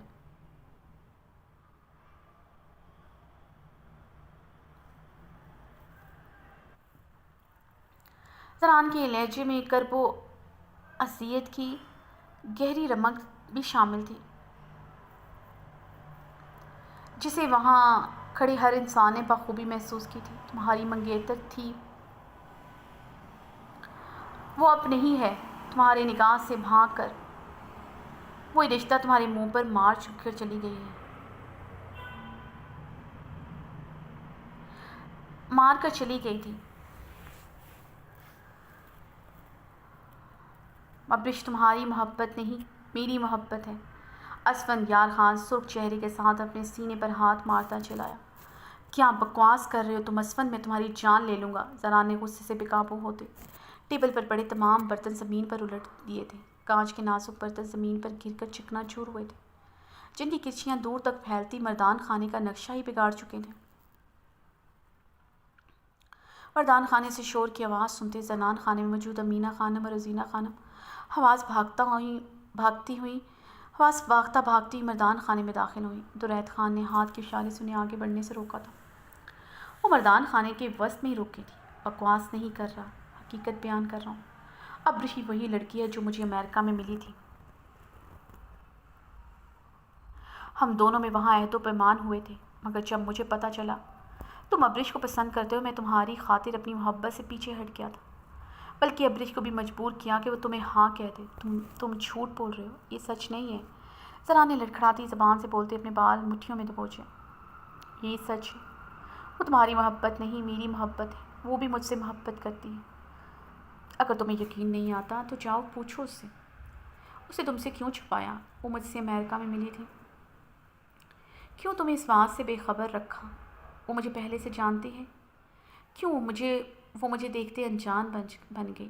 کیوں وہ ہر بار تمہاری محبت تمہارے حصار سے بھاگتی رہی؟ کیوں وہ عین نکاح کے وقت حویلی سے بھاگ گئی؟ اسفند سوال نہیں کر رہا تھا، وہ زران خانزادہ کے دل میں زہر میں بجھے تیر پیوست کر رہا تھا۔ یہ سوال نہیں کھولتا ہوا پانی تھا جو وہ اس پر انڈیل رہا تھا۔ اس سوالوں کے جواب شاید تمہیں اس سے نہ مل سکے، مگر میرے پاس ہیں تمہارے ان سوالوں کے جواب۔ ابرش کے دل میں چور ہے، اس لیے اس نے تم سے میرے بارے میں حقیقت چھپائی۔ وہ تم سے نہیں، مجھ سے محبت کرتی ہے۔ اسفند یار زران کے کانوں میں سور پھونک رہا تھا۔ زران کی آنکھوں میں سرخی کے ساتھ ہلکی سی نمی اترنا شروع ہوئی تھی، جسے اسفند یار خان دیکھتا استہزائیہ مسکرا کر رہ گیا۔ زران خانزادہ کو حویلی کی دیواریں تڑ تڑ خود پر گرتی محسوس ہو رہی تھی۔ مردان خانے میں گہری خاموشی چھائی تھی۔ اسفند یار خان کی سفاکیت پر شہرام اور ارحام لب بھینچے اسے دیکھ رہے تھے۔ سمیع اللہ خان کو آج احساس ہوا تھا ان کے پوتوں کے قد ان سے اونچے ہو گئے۔ وہ اپنے اونچے قد کے احساس میں ان کی ذات تک کو فراموش کر چکے ہیں۔ داجی مجھے ابرش ونی کے طور پر اپنے نکاح میں چاہیے، اسفند یار خان نے گرجتے ہوئے کہا۔ سمیع اللہ اپنے نکاح میں چاہیے۔ سمیع اللہ درید خان البت خان اسفند خان کے مطالبے پر پریشان ہوئے۔ امینہ خانم اور روزینہ خانم نے دہلتے ہوئے سینے پر ہاتھ رکھا۔ کوئی بھی سمجھ نہیں پا رہا تھا اس صورتحال کو کیسے ہینڈل کیا جائے۔ سب بے بسی کی تفسیر بنے اسفند اور زران کو دیکھ رہے تھے۔ زران خانزادہ پترائی کیفیت میں کھڑا خود کو یقین دلانے کی کوشش کر رہا تھا کہ اس نے جو سنا وہ سچ نہیں۔ ابرش اس کے ساتھ ایسا کیسے کر سکتی ہے؟ وہ اسے اتنا بڑا دھوکہ کیسے دے سکتی ہے؟ وہ اس سے اقرار کر چکی اپنی محبت کا۔ نشے کی کیفیت میں اس کے لبوں پر اسفند کا نام نہیں بلکہ اس کا نام تھا۔ وہ سب کیا تھا؟ جھوٹ، دھوکہ، فریب، کیا تھا وہ سب؟ کیا اس لیے وہ بار بار اس کی محبت سے بھاگتی رہی؟ کیونکہ اس نے اس سے محبت کبھی کی ہی نہیں تھی۔ زران خانزادہ نے گہرے سانس بھرتے کرسی کا سہارا لیا۔ کرسی کی سطح پر اپنا ہاتھ مضبوطی سے رکھے۔ اس کے ہاتھوں کی گہری نیلی رنگیں واسع ہوئی تھیں۔ ماتھے کی پھولتی رگیں اس کے اندر غیظ و اشتعال کی لہریں دوڑا چکے تھے۔ رگوں میں خون لاوے کی طرح ابلنے لگا تھا۔ چہرے پر گلیشیئر سے بھی سرد برفیلے تاثرات چھائے تھے۔ جو بھی تھا، زران خانزادہ کے نزدیک بے وفائی کی سزا بہت دردناک تھی، اور وہ سزا ابرش کو مل کر ہی رہنی تھی۔ زران اسفند کو لہو رنگ آنکھوں سے دیکھتے اس کی طرف بڑھا۔ اسفند کی آنکھوں میں اپنی خون رنگ آنکھیں گاڑی۔ زران کے لبوں سے نکلے لفظ اسفند کو ہی وہاں موجود سب کو ساکت کر گئے تھے۔ وہ تو ہمارے نکاح میں ونی کی حیثیت سے نہیں بلکہ میرے نکاح میں ونی کی حیثیت سے آئے گی۔ زران کی شیر سی گراہٹ پوری حویلی میں گونجی۔ بھائی میرا مرا ہے، اسفند یار خان بھی جواباً کرایا تھا۔ بہن میری بیوہ ہوئی ہے۔ زران کی گراہٹ میں آگ کی تپش نمایاں تھی۔ آل تمہارا مجرم نہیں، میرا مجرم ہے، اور یہ بات یاد رکھنا۔ وہ میری منگیتر ہے، یہ بات پورا گاؤں جانتا ہے۔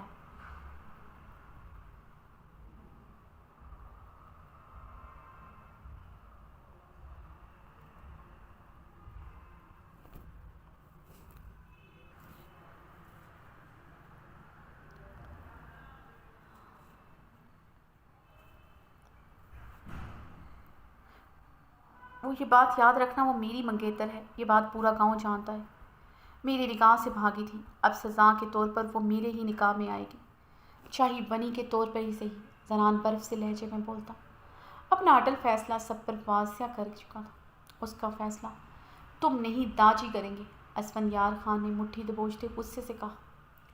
اس کا فیصلہ صرف زران خان زادہ کرے گا، وہ میری تھی اور میری ہی رہے گی۔ جو بیچ میں آیا اسے زران خان زادہ موت کے گھاٹ اتار دے گا۔ زران غصے سے گرجتا، اپنی چادر گلے میں جھٹکتا، اپنی بھاری بھوٹی دمک کے ساتھ وہاں سے چلا گیا تھا۔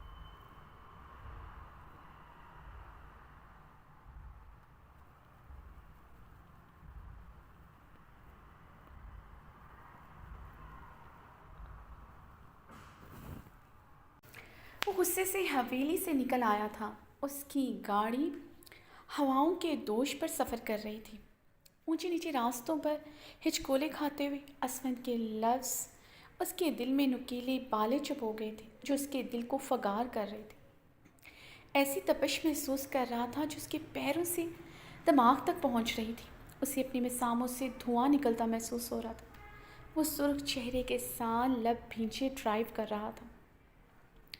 ڈرائیو کرنا اس کے لیے اس وقت بہت مشکل ثابت ہو رہا تھا، مگر اسے ہر حال میں اپنے دل میں پنپتے سوالوں کے جوابات چاہیے تھے۔ اسفند کے لفظ اسے اپنی سماعتوں میں پڑھتے سنائی دیے تھے۔ وہ تم سے نہیں، مجھ سے محبت کرتی ہے۔ زران خان زادہ کو اپنے دل میں برچی سی پیوست ہوتی محسوس ہوئی۔ زران نے اسٹیئرنگ پر اپنی گرفت مضبوط کی۔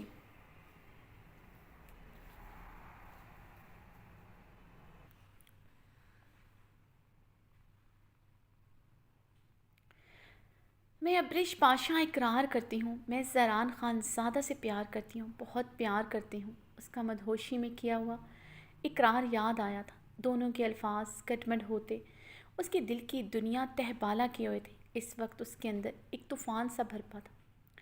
اپنے اندر اٹھتی آنکھ کی لپیٹوں میں اپنا آپ بھسم ہوتا محسوس ہو رہا تھا۔ زران نے جبڑے بھیجتے گاڑی کی سپیڈ خطرناک حد تک بڑھائی۔ اسٹیئرنگ کو پوری طرح گھماتے اس نے سامنے سے آتے گاڑی سے خود کو بمشکل ہی بچایا تھا، ورنہ جتنی تیز اس کی گاڑی کی سپیڈ تھی بری طرح ٹکراؤ ہوتا۔ زران نے بہت مشکل سے اپنی گاڑی سنبھالتے اب اس کی سپیڈ کم کی تھی۔ اتنی جلدی میری موت نہیں آ سکتی ابریش پاشا، تمہیں تمہاری بے وفائی کی سزا میں دے کر رہوں گا۔ زران حلق کے بل پھولتی سانسوں سے چیخا تھا۔ دل و دماغ اسفند کی کسی بات پر یقین نہیں کر رہا تھا۔ زران نے جبڑے بھیجتی گاڑی کی سپیڈ خطرناک حد تک بڑھائی۔ اسٹیئرنگ کو پوری طرح گھماتے اس نے سامنے سے آتی گاڑی سے خود کو بمشکل ہی بچایا تھا، ورنہ جتنی تیز اس کی گاڑی کی سپیڈ تھی بری طرح ٹکراؤ ہوتا۔ زران نے بہت مشکل سے اپنی گاڑی سنبھالتی اب اس کی سپیڈ کم کی تھی۔ اتنی جلدی میری موت نہیں آ سکتی ابریش پاشا، تمہیں تمہاری بے وفائی کی سزا دے کر رہوں گا۔ زران حلق کے بل پھولتی سانسوں سے چیخا تھا۔ دل و دماغ اسفند کی کسی بات پر یقین نہیں کر رہے تھے، مگر اس نے اس سے کیوں چھپایا؟ وہ اسفند سے امریکہ میں مل چکی ہے۔ کیوں؟ زران خان زادہ نے اسٹیئرنگ پر ہاتھ مارتے ہوئے خود سے سوال کیا تھا۔ کیوں وہ اسفند کو دیکھتے اس کے سامنے انجان بن گئی؟ ان سوالات نے زران کو جلتے توے پر جیسے بٹھا دیا تھا۔ فون رنگ ہونے پر زران نے ڈیش بورڈ سے اٹھا کر کان سے لگایا۔ دوسری طرف ملنے والی خبر سے اس نے پوری قوت سے بریک پر پاؤں رکھا تھا۔ گاڑی فل سپیڈ میں تھی۔ یکدم بریک لگانے سے گاڑی دور تک پھسلتی گئی تھی، جسے زران خان زادہ نے بہت مشکل سے کنٹرول کیا۔ یہ خبر تم مجھے ابھی دے رہے ہو؟ وہ مشتعل ہوتے پوری قوت سے چلایا۔ سوری سر، نکاح کا فنکشن بہت سادگی سے رکھا گیا ہے، اس لیے اندازہ ہی نہ ہو سکا، دونوں طرف سے نگاہ چھپایا جا رہا ہے۔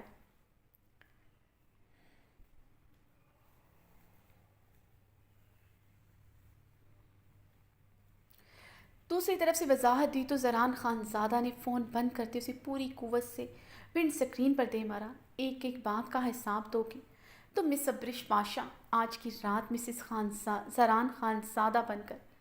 زران گاڑی سٹارٹ کرتے غیظ و اشتعال سے دھاڑا۔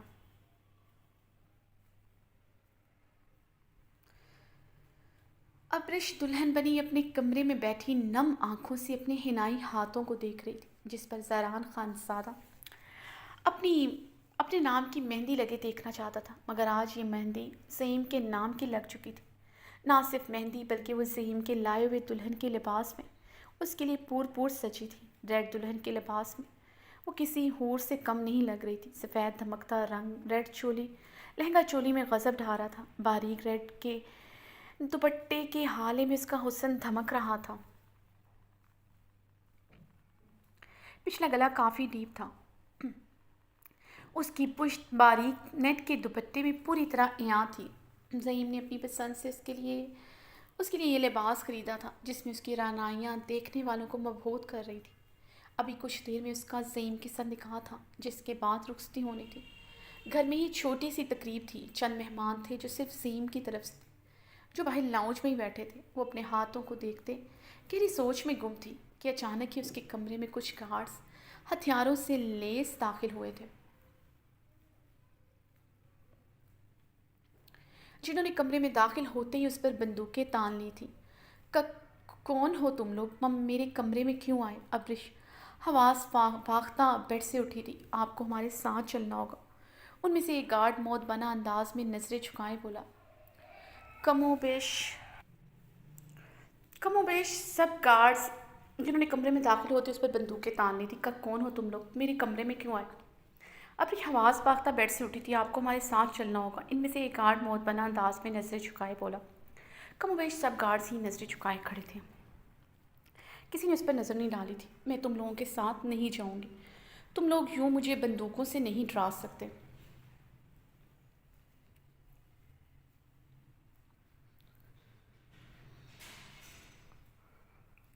اور تم لوگ اندر کیسے داخل ہوئے؟ ماما کہاں ہیں؟ ماما ابرش پوری قوت سے چیخی تھی۔ خود سے زیادہ اسے زہلے اور عنایا کا خیال تھا۔ تمام مہمان اور آپ کی ماما بالکل صحیح سلامت ہیں، مگر آپ ہمارے ساتھ نہ آئیں تو کسی کے صحیح سلامت ہونے کی گارنٹی نہیں رہے گی۔ ایک گارڈ اس کے سر پر بندوق تانے سخت لہجے میں بولا۔ میں نہیں جاؤں گی تم لوگوں کے ساتھ، چاہے تم مجھے جان سے مار دو۔ ابرش اس بار حلق کے بل چیختے ہوئے آگے بڑھی۔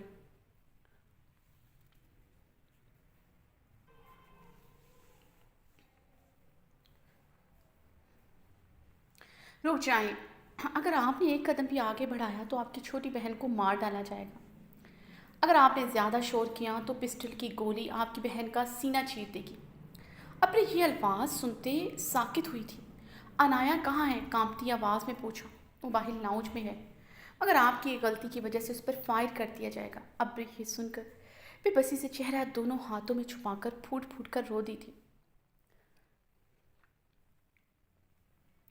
کچھ توقف کے بعد وہ گہرے سانس لیتے اپنے آنسو صاف کرتے گارڈز کے ہمراہ کمرے سے باہر نکلی۔ باہر لاؤنج میں مہمانوں اور اس کی بہن پر بھی گارڈز بندوقیں تانے کھڑے تھے۔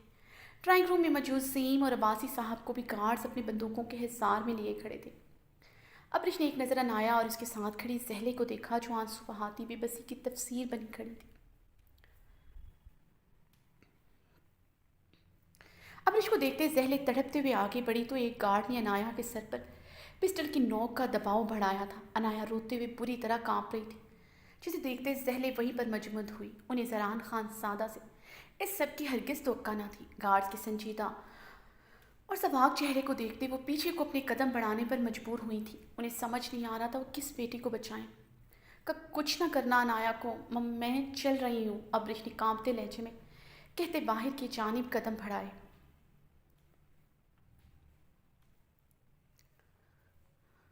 ابرش، زہلے نے روتے ہوئے ابرش کو پکارا تھا۔ ابرش زہلے کی پکار سنی انسنی کرتے ان سے گارڈ کے ہمراہ گیٹ سے باہر نکل آئی۔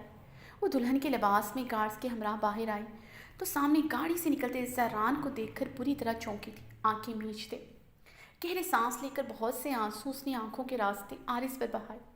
وہ سچ میں اس کی محبت کے لائق نہ تھا۔ آج سے پہلے اسے اس سے محبت کرنے پر اتنا افسوس نہیں ہوا تھا جتنا آج ہوا تھا۔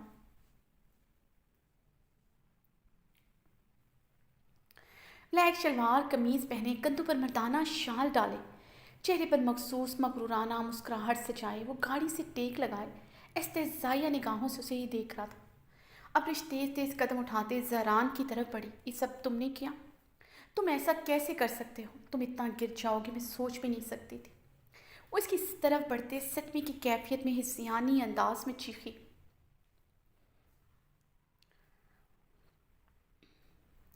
تم نے سوچ بھی کیسے لیا؟ تم کسی اور کی ہو جاؤ گی اور زہران خان ایسا ہونے دے گا؟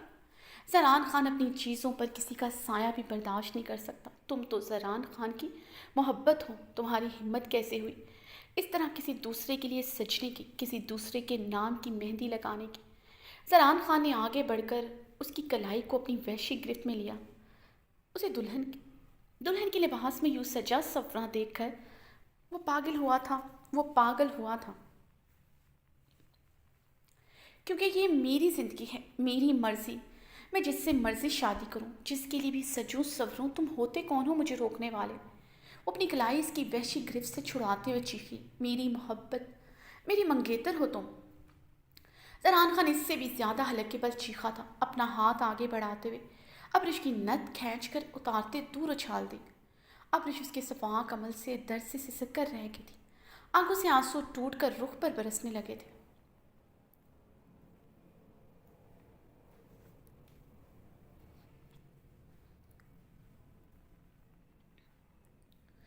مت رو میری جان، ابھی تمہیں بہت سے حساب دینے ہیں۔ آج رات تم پر قیامت سی گزرنے والی ہے۔ میرے نکاح میں آنے کے بعد تمہاری بے وفائی کا حساب میں تم سے پل پل لوں گا۔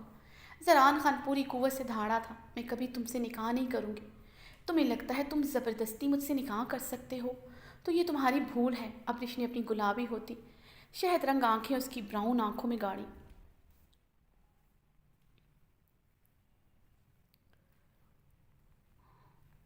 تم نکاح کرو گی، وہ بھی آج اور ابھی کرو گی نکاح، کیونکہ تم میرے نکاح میں ونی کی حیثیت سے آ رہی ہو۔ زہران کے سرد لہجے میں کہے گئے ہوئے الفاظ پر ابری ساکت ہوئی تھی۔ ونی اس کے منہ سے سرسراتے ہوئے نکلا۔ زہران خان استہزائیہ مسکرا گیا تھا۔ رمضان، وہ حلق کے بل چیخا۔ جی چھوٹے خان۔ رمضان اس کے قریب آتے ہوئے نظریں جھکائے بولا،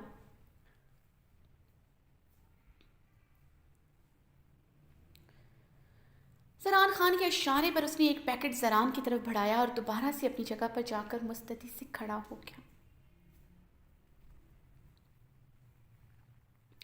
زہران نے اس کی کلائی دبوچتے ہوئے اس کی ہتھیلی پر اس پیکٹ سے مہندی نکال کر اس کے ہانائی ہاتھوں پر مل دی۔ کہا تھا تمہیں ان ہاتھوں پر مہندی صرف میرے نام کی لگے گی؟ زہران اس کی حیران آنکھوں میں دیکھتے ہوئے بولا، تم نے بہت غلط کیا، کسی اور کے نام کی مہندی لگا کر، کسی اور کے لیے خود کو سجا کر تم نے آج ساری حدیں پار کر دی ہیں۔ زہران خان آج کی رات تم سے پل پل اس کا حساب لے گا۔ وہ اس کا منہ دبوچتے ہوئے دھاڑا تھا۔ ابرش نے نفرت سے اس کا ہاتھ اپنے منہ سے جھٹکنے کی کوشش کی۔ زہران نے سلگتی نظریں اس کے شعلہ جوالا روپ پر ڈالتے اسے چھوڑا تھا۔ اس کے چھوڑنے پر بری طرح لڑکھڑائی تھی، وہ ابھی سنبھل بھی نہیں پائی تھی۔ اسے کلائی سے پکڑ کر گاڑی کی پچھلی سیٹ کا دروازہ کھولتے ہوئے وہ اندر دھکیل گیا اور خود ڈرائیونگ سیٹ پر بیٹھ کر گاڑی سٹارٹ کی۔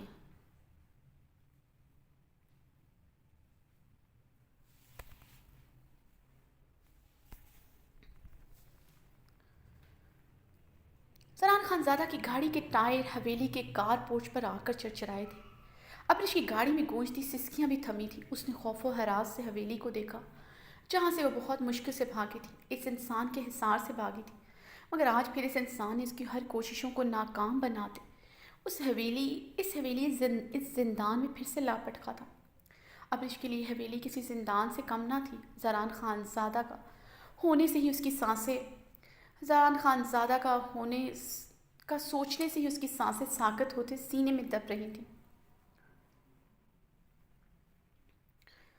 ابرش ابرش کے اندر زران خانزادہ کے لیے نفرت کی شدید لہریں اٹھ رہی تھیں۔ وہ جس طرح اسے یہاں لایا تھا، ابرش ٹوٹ پھوٹ کا شکار ہوتے اپنے حواس کھو رہی تھی۔ وہ اگر اس کے ساتھ نہ آتی، وہ اس کی بہن کو مار ڈالتا۔ ابرش کو اس سے صفاقی کی توقع نہ تھی، یا پھر اس نے اسے سمجھنے میں غلطی کی تھی۔ وہ ایک ظالم صفاق خانزادہ نکلا تھا۔ زران نے گاڑی سے اترتے ابرش کو بازو سے جکڑتے گاڑی سے کھینچ کر باہر نکالا۔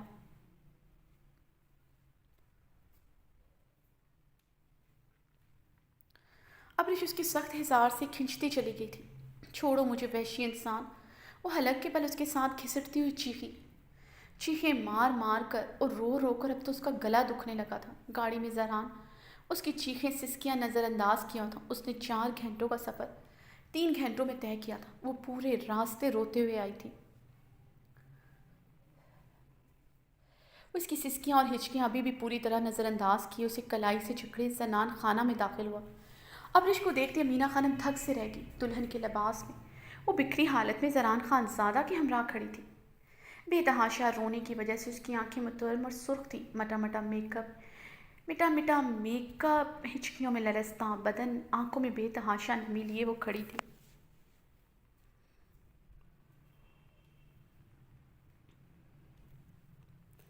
زران خانزادہ نے اس کی کلائی ابھی بھی تھام رکھی تھی، جسے اب وہ چھڑانے کی کوشش بھی نہیں کر رہی تھی۔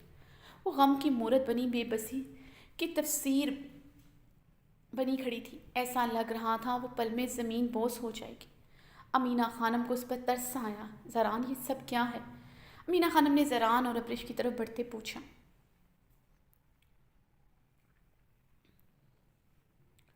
مورے اسے اندر لے کر جائیں، کچھ ہی دیر میں میرا اور اس کا نکاح ہے۔ زران نے ابرش پر ایک نظر ڈالتے اسپاٹ لہجے میں کہا۔ اس کا فیصلہ تم نہیں جرگہ کرے گا کہ ابرش کا نکاح کس سے ہوگا۔ اسفن بھاری قدم لیے زران کی طرف بڑھا۔ میری منگیتر کسی بھی جرگے کا حصہ نہیں بنے گی، نہ ہی ابرش کا نام جرگے میں آئے گا۔ میرے ہی نکاح میں ابرش آئے گی، اس کا فیصلہ ہو چکا ہے۔ زران ابرش کی کلائی پر اپنی گرفت مضبوط کرتے گرایا تھا۔ زران خانزادہ، ابرش کس کے نکاح میں آئے گی اور کس کے نکاح میں نہیں، اس کا فیصلہ ابھی اور اسی وقت ہوگا۔ آہل نے ہی بابری کو مارا ہے، یہ میں جرگے میں ثابت کر چکا ہوں۔ مردان خانے میں تمہارا ہی انتظار ہو رہا ہے۔ اسفندیار خان زران خان کے مشتعل چہرے کو دیکھتا استہزائیہ مسکرایا۔ اسفندیار خان، تم نے اچھا نہیں کیا یہ سب کر کے۔ یہ جرگہ، یہ برادری، کوئی بھی ابرش کو میرا ہونے سے روک نہیں سکے گا۔ دنیا کی کوئی بھی طاقت اسے میرا ہونے سے نہیں روک سکتی۔ تمہیں کیا لگتا تھا میں تمہاری باتوں پر یقین کر کے ابرش کو چھوڑ دوں گا؟ تم مجھے کہو کہ ابرش تم سے محبت کرتی ہے، میں یقین کروں گا؟ زران نے اسفن کے مقابل آتے استہزائیہ انداز میں سوال کیا۔ زران کی بات پر ابرش نے حیرانگی سے اسفندیار خان کو دیکھا، جو اس کے دیکھنے پر اپنی نظریں چرا گیا تھا۔ اس نے مجھ سے یہ بات کیوں چھپائی ہے کہ یہ تم سے امریکہ میں مل چکی ہے؟ میں کچھ دیر بعد اس سے سارے سوالوں کے جواب لوں گا۔ ویسے بھی بہت سے حساب کتاب بنتے ہیں اس کی طرف میرے۔ زران نے سلکتی قہر بار نظر ابرش کے بھڑکتے روپ پر ڈالی، جسے آج اس نے کسی اور کے لیے سجایا تھا۔ اسے خون رنگ آنکھیں دیکھتے ابرش کو اپنے بدن میں سنسنی سی دوڑتی محسوس ہوئی۔ ابرش نے ہچکی لیتے نفرت سے اپنی نظریں پھیرتے خود کو کمپوز کیا۔ وہ اس کے سامنے اپنا ڈر ظاہر کر کے خود کو کمزور نہیں ثابت کر سکتی تھی۔ اب ہی تو اسے کمزور نہیں پڑنا تھا۔ تم اس سے سوالوں کے جواب تب لوگے جب کوئی حق اس پر رکھو گے۔ میں تمہیں اس کے پاس پھٹکنے بھی نہیں دوں گا۔ میرے بھائی کے خون کے بدلے میں ابرش میری ہی ونی میں آئے گی۔ اسفندیار خان ابرش پر ایک نظر ڈالتا چلا گیا تھا۔ اسفن کی جانب زران خانزادہ نے غصے اور اشتعال سے بے قابو ہوتے لاؤنج کی گلاس ونڈو پر پوری قوت سے ہاتھ کا مکہ بنائے دے مارا تھا۔ شیشہ تڑکتے اس کے ہاتھ کو بری طرح زخمی کر گیا۔ زران کے ہاتھ سے خون بل بل کرتا چمکتے ماربل پر بہنے لگا۔ ابرش نے منہ پر ہاتھ رکھتے اپنی چیخ گلے میں گھونٹی۔ زران کے اس روپ سے وہ دہشت کھائے کئی قدم پیچھے ہوئی تھی۔ زران گہری سانس لیتا خود کے اشتعال پر قابو پا رہا تھا جو اسے اسفن پر آ رہا تھا۔ وہ اس کے سامنے اس کی منگ اس کی ابرش پر حق جتا رہا تھا۔ یہ کیا کیا زران تم نے؟ امینا خانم تڑپتے آگے بڑھی۔ رک جائیں مورے، میں ٹھیک ہوں، مجھے کسی کی بھی ضرورت نہیں ہے۔ زران نے ہاتھ کے اشارے سے انہیں اپنی طرف بڑھنے سے روکا۔ میں جرگے میں جا رہا ہوں، ابرش کسی صورت جرگے میں نہیں آئے گی، کچھ بھی ہو جائے۔ یہ مردان خانے میں قدم نہ رکھے، میں سنبھال لوں گا سب کچھ۔ زران سرد انداز میں کہتا لمبے لمبے ڈھک بھرتا وہاں سے چلا گیا۔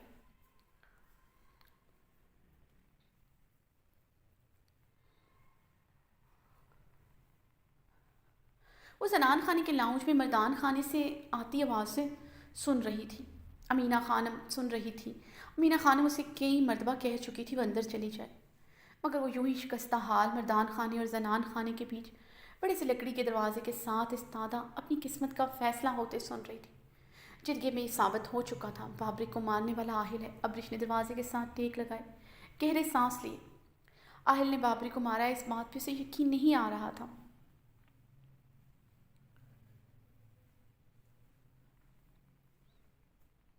آہل کچھ دن پہلے امریکہ جا چکا تھا، امریکہ جا چکا تھا، پھر وہ بابری کو کیسے مار سکتا ہے؟ اگر اس نے بابری کو مارا ہے تو وہ کہاں ہے؟ آہل کا سوچتے ابرش کا دل بری طرح پریشان ہوا۔ اس نے گاڑی میں چیختے ہوئے زران سے پوچھنے کی کوشش کی تھی وہ اسے کس جرم میں اپنی بنی میں لے رہا ہے، مگر اس کی سر دھاڑ پر وہ خاموش ہو گئی تھی۔ ابرش اندر چلو، تمہارا حالت ٹھیک نہیں ہے، زران تمہیں یہاں کھڑا دیکھے گا تو بہت غصہ کرے گا۔ امینہ خانم نے ابرش کے قریب آتے نرمی سے کہا، جو دروازے سے ٹیک لگائے آنکھیں میچتے نیچے لرزتی کھڑی تھی۔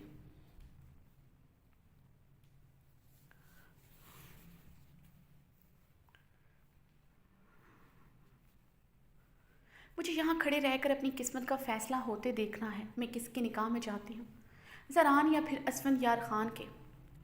ابرش نے تلخی سے کہا۔ امینہ خانم ابرش کی بات پر نظریں چرا گئی تھی۔ بے شک یہ ثابت ہو چکا ہے آہل نے مارا ہے بابرک کو، مگر ابرش میری منگیتر ہے، بابرک میرا بھی بھائی تھا، میری بہن بیوہ ہوئی ہے، میرا نقصان زیادہ ہوا ہے، اس لیے ابرش میری ہی بنی میں آئے گی۔ زران کی بھاری گونجدار آواز زنان خانے میں بھی سنائی دی تو ابرش کے لبوں پر نفرت امیز مسکراہٹ دوڑی۔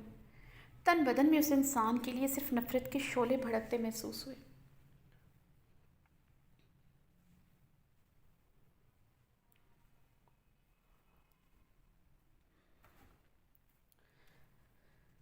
ابرش نے گہرے سانس لیتے خود پر قابو پایا اور جھٹکے سے مڑتے لکڑی کے دروازے کے ہینڈل پر ہاتھ رکھا۔ یہ کیا کر رہے تم؟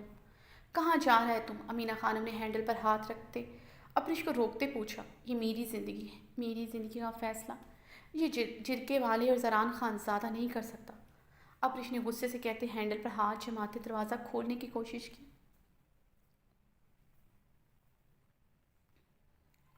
ابرش تمہارا دماغ خراب ہو چکا ہے، تم مردان خانے جائے گا، وہ بھی ایسا حلیے میں؟ زران تمہیں مار ڈالے گا۔ امینہ خانم نے ابرش کی ضد پر ناگواری سے اسے دیکھا۔ کیوں؟ آپ کا بیٹا کس حق سے مجھے مارے گا؟ یہ نکاح بھی ہوا نہیں جس کی وجہ سے میں آپ کے بیٹے کی مار کھاؤں گی۔ وہ مجھے میرے گھر سے زبردستی اٹھا کر لایا ہے، میں جرگے میں جا کر اس کے کرتوت بتاؤں گی اور اس نکاح سے انکار کروں گی۔ ابرش چیخی۔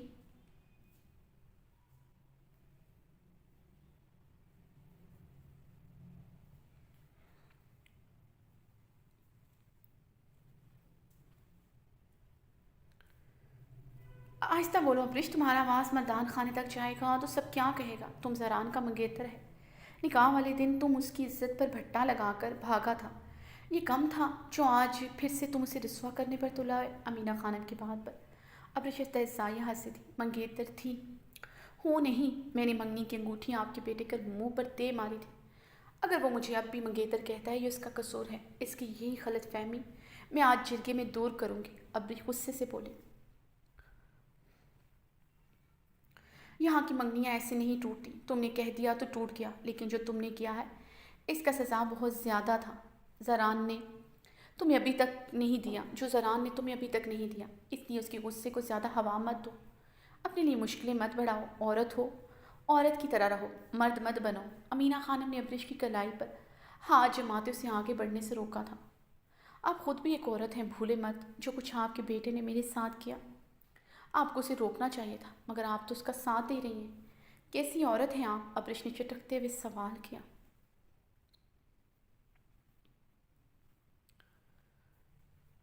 میں ایک عورت ہوں، اس لیے تمہاری بہتری کے لیے تمہیں سمجھا رہی ہوں، مرد کے مقابل آنے سے نقصان صرف عورت کا ہی ہوتا ہے۔ تمہیں لگتا ہے ہم اسے روکتا وہ رک جاتا، اس کو بڑھاوا تم نے دیا، اگر وہ تم کو نہیں پسند تھا جس طرح تم آج اکڑ ہے بھرے جرگے میں تن کر کھڑا ہونے کی بات کرتا ہے، اس رشتے سے تم اسی دن انکار کرتا جب وہ تمہیں پہلی دفعہ حویلی لایا تھا۔ اس دن تو تم کمزور پڑ گیا، اب جب وہ تم سے نکاح کرنا چاہتا ہے تو آج یہ واویلا کیوں؟ مرد کا نیت بھی عورت خراب کرتی ہے، کبھی اپنا باتوں سے، کبھی اپنا بے باک سراپے سے، اور کبھی خود کو مرد کا ضد بنا کر۔ امینہ خانم نے ابریش کے بدن سے چھلکتی رنائیوں پر ناگواری سے نظر ڈالی۔ آپ کے بیٹے نے اس دن بھی میرے ساتھ زبردستی کی تھی اور آج بھی وہ زبردستی کر رہے۔ اس دن میں اپنی ماں کے آگے کمزور پڑ کر اس رشتے کو ہاں کر بیٹھی تھی، مگر اب اپنا مزید نقصان نہیں کروں گی، میں مر جاؤں گی، مگر زران سے نکاح نہیں کروں گی، ابریش نے اٹل لہجے میں کہتے امینہ خانم کے ہاتھ سے اپنی کلائی چھڑوائی۔ اس سے پہلے وہ دروازہ کھولتی امینہ خانم کی بات پر رکی تھی۔ تمہارا بھائی نے بابری کو مارا ہے، اگر تم زران سے نکاح نہیں کرے گا تو جرگے کے قانون کے مطابق اہل کو جان سے مار دیا جائے گا۔ یہ نہیں ہو سکتا، میرا بھائی کسی کا خون نہیں کر سکتا، ابریش نے رخ پلٹے امینہ خانم کی بات پر کہا۔ اس کا فیصلہ تم نہیں، یہ جرگے والے کرے گا، اور فیصلہ ہو چکا ہے۔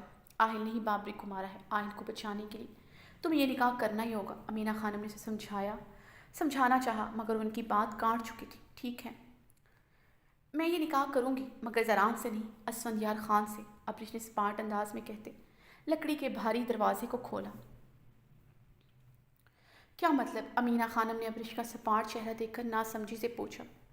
بابری زران کا نہیں، اسفندیار خان کا بھائی تھا، تم اسی کی ہی نکاح میں جاؤں گی، ابریش اپنے آنسو بے دردی سے صاف کرتے لاؤنج کا دروازہ کھولتے مردان خانے میں داخل ہو گئی تھی۔ مردان خانے کے لاؤنج میں سمیع اللہ خان، درید خان، اربد خان اور برادری اور گاؤں کے چند معززین موجود تھے۔ زران اپنی مٹھیاں بھیجے اسفندیار خان کو سرخ آنکھوں سے گھورا تھا، جس کی وجہ سے جرگے میں بار بار ابریش کا نام گونج رہا تھا۔ ابریش نکاح والے دن اس حویلی سے بھاگ کر زران سے ہر رشتہ توڑ کر چلی گئی تھی، اس لیے زران کا ابریش پر کسی قسم کا کوئی حق نہیں ہے۔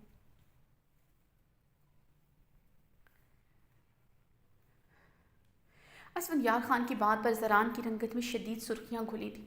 اپنی بکواس بند کرو اسفندیار خان، تم امریکہ میں رہ کر بھول چکے ہو یہاں منگنیاں ایسے نہیں ٹوٹتی، منگ ہے وہ میری، میں اسے کسی قیمت پر نہیں چھوڑوں گا، چاہے میری جان چلی جائے، وہ ونیمے صرف میرے ہی آئے گی۔ زران صوفے سے اٹھتا دھاڑا تھا۔ زران، جو بھی بات کرنا ہے وہ تمیز کے دائرے میں رہ کر کرو، یوں تماشا مت لگاؤ۔ داجی کی عزت کا خیال کرو۔ ارحام نے زران کو صوفے سے اٹھتے دیکھ کر اسے سنجیدگی سے ٹوکا، ساتھ میں اسفند کو گھورتے ہوئے دیکھا تھا۔ لالا، تماشا میں نہیں، یہ اسفند کر رہا ہے، کیا ضرورت تھی اسے جرگہ بلانے کی؟ زران نے صوفے پر بیٹھتے اسفند کو گھورتے ہوئے ارحام سے کہا۔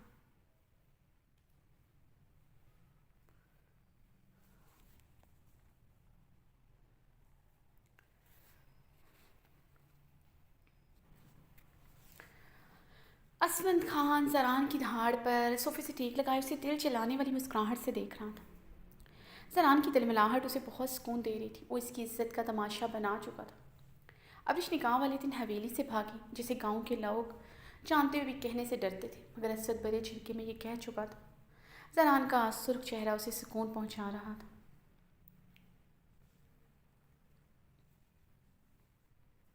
زران نے اپنی محبت اور اپنی بہن کے لیے اس کے بھائی کو بے رحمانہ موت دی تھی۔ اس سے زیادہ تکلیف زران کو پہنچانے کا ارادہ رکھتا تھا، جس نے دوستی جیسے پاکیزہ رشتے کے اعتبار کو توڑا تھا۔ یکدم اسفندیار خان کی آنکھوں میں نمی اتری تھی۔ زران خان زادہ نے اسے دھوکہ دیا، اسے یقین نہیں آ رہا تھا۔ وہ زران خان زادہ کو درد دینا چاہتا تھا، اسے اکیلا کرنا چاہتا تھا، مگر وہ خود کو اکیلا محسوس کر رہا تھا۔ کوئی بھی تو نہ تھا اس کا، نہ بھائی، نہ دوست، اور نہ ہی اس کی محبت۔ تم نے مجھ سے سب کچھ چھین لیا زران خان زادہ، مگر میں تم سے آج تمہاری سب سے قیمتی چیز چھینوں گا۔ اسفندیار خان نے اپنی سرخ آنکھوں کو بے دردی سے مسلا۔ اسے پورا یقین تھا جرگے کے فیصلے کے مطابق ابریش کو اس کے ہی نکاح میں دیا جائے گا۔ سمیع اللہ خان نے اسفند اور زران کو دیکھتے پریشانی سے اپنی داڑھی میں ہاتھ پھیرا۔ انہیں کبھی کوئی فیصلہ کرنے میں اتنا سوچ و بچار نہیں کرنا پڑا تھا، مگر اس فیصلے کو وہ جتنا سوچ رہی تھی ان کی پریشانی بڑھ رہی تھی۔ بابری کا اسفندیار کا بھائی تھا تو ابریش کا اسفندیار خان کے نکاح میں جانا بنتا تھا، مگر ابریش زران کی منگیتر تھی۔ اگر وہ ابریش کو اسفند کے نکاح میں دے دیتے تو ان کے گھر کا شرازہ بکھر جاتا، ان کے گھر کی خوشیوں کا شرازہ بکھر جاتا۔ سران اسفند یار خان کو یا خود کو مار ڈالتا۔ اس کی آنکھوں میں ابرش کے لیے وہ جنون دیکھ چکے تھے۔ اسفند یار خان کے لہجے میں صرف ضد تھی جسے وہ ہر حال میں پورا کرنا چاہتا تھا۔ وہ اپنے ایک پوتے کو کھو چکے تھے، اب اپنے دونوں پوتوں کو نہیں کھونا چاہتے تھے۔ دوسرا ابرش کو کسی صورت فنی میں نہیں دینا چاہتے تھے۔ وہ بہت عزت سے اس کا نکاح زران سے کرنا چاہتے تھے۔ درید خان البت خان پریشانی سے اپنے بیٹوں کو دیکھتے سمیع اللہ کا جھکا ہوا سر دیکھ رہے تھے جو انہیں بہت تکلیف دے رہا تھا۔ البت خان کسی بھی صورت اسفند یار خان کا نکاح ابرش سے نہیں چاہتے تھے۔ اگر آہل نے بابری کو مارا تھا انہیں آہل کا سر چاہیے تھا، مگر اپنے بیٹے کے لیے ابرش کسی صورت فنی کے لیے قبول نہ تھی۔ بہارے کا سوچ کر بھی وہ پریشان ہوئے تھے۔ ابرش اسفند کے نکاح میں چلی جاتی تو حویلی کی خوشیاں بکھر جانی تھی۔ وہ رات سے ایک فیصلہ لے چکے تھے، میں ابرش کا نکاح اسفند یار خان سے نہیں چاہتا۔ مجھے بابری کی موت کے بدلے اگر کچھ چاہیے وہ ہے آہل کا خون۔ زران بھی میرا بیٹا ہے، اگر ابرش کو ونی میں ہی لانا ہے تو میں ابرش کا نکاح زران سے کرنا چاہتا ہوں۔ البت خان کی آواز نے مردان خانے میں پھیلی گھمبیر خاموشی کو توڑا تھا۔ بابا، یہ آپ کیا کہہ رہے ہیں؟ اسفند یہ سنتے بے یقینی سے اپنی نشست سے کھڑا ہوا۔ اسفند، میں نے جو بھی کہا ہے سوچ سمجھ کر کہا ہے، باقی فیصلہ جرگے اور بابا پر چھوڑ دیا۔ تم اپنی جگہ پر بیٹھو، جو فیصلہ ہوگا جرگے کے قانون کے مطابق تمہیں قبول کرنا ہوگا۔ البت خان نے کڑکدار آواز میں کہتے اسفند یار خان کو گھورا۔ اسفند، اپنی جگہ پر واپس بیٹھو، ابھی ہم موجود ہیں، جو فیصلہ کرنا ہے وہ ہم لے گا، تمہیں اور زران کو قبول کرنا ہوگا۔ سمیع اللہ خان کی دو ٹوک سرد انداز پر وہ غصے سے جھنجھلاتے ہوئے اپنی جگہ پر واپس بیٹھا۔ اس سے پہلے سمیع اللہ خان اپنا فیصلہ سناتے ابرش لاؤنج کے گلاس وال کا دروازہ اندر کی طرف دھکیلتے اندر داخل ہوئی تھی۔ زران، ارحم اور درید خان اور البت خان صوفوں سے کرنٹ کھا کر کھڑے ہوئے تھے۔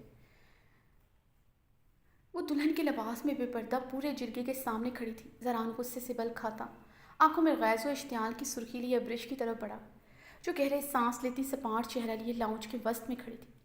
زران کو اپنی طرف بڑھتا دیکھ کر بھی اس کے وجود میں کوئی ہلچل نہیں ہوئی تھی۔ وہ اسے دیکھتے نفرت سے اپنا منہ پھیر گئی۔ گل کے بعد ابرش ان کے گھر کی پہلی عورت تھی جو جرگے میں ایسے چلی آئی تھی۔ ابرش کا باریک نیٹ کا دوپٹہ سر سے پن اپ کیے پیچھے کی طرف بیک پر تھا۔ اس کی فٹنگ بلاؤز میں اس کی تمام رہنائیاں پورے آب و تاب سے ظاہر تھیں۔ بہت سی لوگوں کی نظریں ابرش پر محسوس کرتے زران کا تن من سلک اٹھا۔ زران نے اس کی طرف بڑھتے اپنی شال کندھوں سے اتار کر ابرش کو اڑائی۔ ابرش اس کی شال میں لپٹے زران کو آنکھوں میں غصے کی حدت لیے دیکھ رہی تھی، جس کی شال آج اسے اپنے گرد بدن پر لپٹی چونٹیوں کی مانند رنگتی ہوئی محسوس ہو رہی تھی۔ تم یہاں پر کیا کر رہی ہو؟ منع کیا تھا تمہیں یہاں آنے سے۔ زران نے اس کی کلائی کو اپنی وحشی گرفت میں لیتے اس پر سرد سلکھاتی نظر ڈالتے دانت پیسے تھے۔ اسے سرد سرخ نظروں سے گھورتے اس کی کلائی کو جکڑے دروازے کی طرف بڑھا۔ چھوڑو مسٹر خان زادہ، مجھے داجی سے بات کرنی ہے۔ ابرش پوری قوت سے زران خانزادہ سے اپنی کلائی چھڑاتے ہوئے نفرت سے پھنکاری۔ اسفند ابرش کو دیکھتے صوف پر ہی بیٹھا رہا۔ اس کا مقصد صرف زران خانزادہ کو تکلیف پہنچانا تھا، اور زران کا سرخ چہرہ، تنے میں نکوش اسے سکون دے گئے تھے، یہاں تک کہ ابرش کی تکلیف ابرش کا وجود بھی اگنور کر گیا تھا۔ ابرش بیٹا، تم جاؤ یہاں سے، ہم تم سے بعد میں بات کرتا ہے، یہ جگہ تمہارا لیے نہیں ہے۔ سمیع اللہ خان نے صوفے سے اٹھتے ابرش کے سر پر ہاتھ رکھا۔ کیا بات کریں گے آپ؟ تب جب آپ کے دونوں پوتوں میں سے مجھے کسی کے ایک کے نام کر دیا جائے گا؟ ابرش نے سمیع اللہ کی آنکھوں میں دیکھتے سوال داغا۔ تم میری منگ ہو، تم صرف میرے ہی نام ہوگی، کسی کی اتنی ہمت نہیں میری منگ کا فیصلہ کرے۔ زرا نے پورے جرگے پر نظر ڈالتے گرجتے ہوئے اپنا فیصلہ سنا۔ میں تمہاری ہوں یا نہیں، اس بات کا فیصلہ صرف میں کروں گی۔ ابرش اپنے آنسو صاف کرتے زران کی آنکھوں میں دیکھتے زہرخند لہجے میں بولی تو پورے جرگے میں ایک پل کے لیے سانپ سونگ گیا تھا۔ وہ زران کی آنکھوں میں آنکھیں گاڑی اس کے سامنے جم کر کھڑی تھی۔ زران اس کی آنکھوں میں ٹھہری نفرت دیکھ کر اپنے جبڑے بھیج گیا تھا۔ چلو یہاں سے۔ زران نے دانت پیستے ہوئے ابرش کی کلائی کو دوبارہ سے اپنی سخت گرفت میں جکڑ دی، اسے قہر برساتی نگاہوں سے گھورا، آنکھوں ہی آنکھوں میں اسے وارننگ دی تھی۔ کوئی مزید ایک لفظ نہ بولے۔ اس کی سرخ آنکھیں ابرش کی رگوں میں دوڑتا خون ساکت کر رہی تھی۔ اگر یہ فیصلہ لینے کا یہی وقت تھا، وہ مر کر بھی اب اس کا ہونا نہیں چاہتی تھی۔ تاجی، اگر آپ لوگ مجھے ونی میں ہی دینا چاہتے ہیں تو مجھے عصمت یار خان کی ونی میں دے دیں۔ بابرک عصمت یار کا بھائی تھا، زران خان زادہ کا نہیں۔ اصولاً میرا کسی بھی طور پر زران خان زادہ کی ونی میں آنا بنتا نہیں ہے۔ ابرش نے اپنی کلائی چھڑواتے زران کو آنکھوں میں غصے کی سرخی لیے دیکھتے اپنا فیصلہ سنایا تھا۔ زران کی اس کی کلائی پر گرفت خطرناک حد تک مضبوط ہوئی تھی۔ آنکھوں میں خون کی لالی بڑی تھی۔ ابرش کو اپنی کلائی اس کی گرفت میں چٹکتے ہوئے محسوس ہوئی، تکلیف کی شدت سے۔ اس کی آنکھوں کی شبنم بڑھتے عارض کا حصہ بنی، مگر اس نے اپنے چہرے پر درد کی رمق نہیں آنے دی تھی، نہ ہی اس کی گرفت سے اپنی کلائی چھڑوائی تھی۔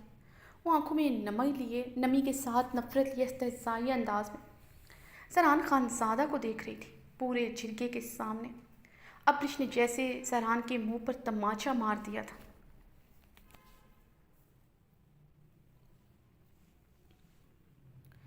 جرگے میں بیٹھے افراد کی آپس میں چہ مگوئیاں شروع ہو چکی تھیں۔ کچھ لوگوں کے چہرے پر استہزائیہ مسکراہٹ بھی تھی۔ کچھ لوگ ابرش کی اتنی بد زبانی پر اسے غصے اور نفرت سے دیکھ رہے تھے جو اپنا عورت ہونا ہی بھول چکے تھے۔ مردوں کے درمیان تن کر کھڑی تھی۔ ابرش، تم اندر چلو، ہم ہیں فیصلہ کرنے والے، جاؤ یہاں سے تم۔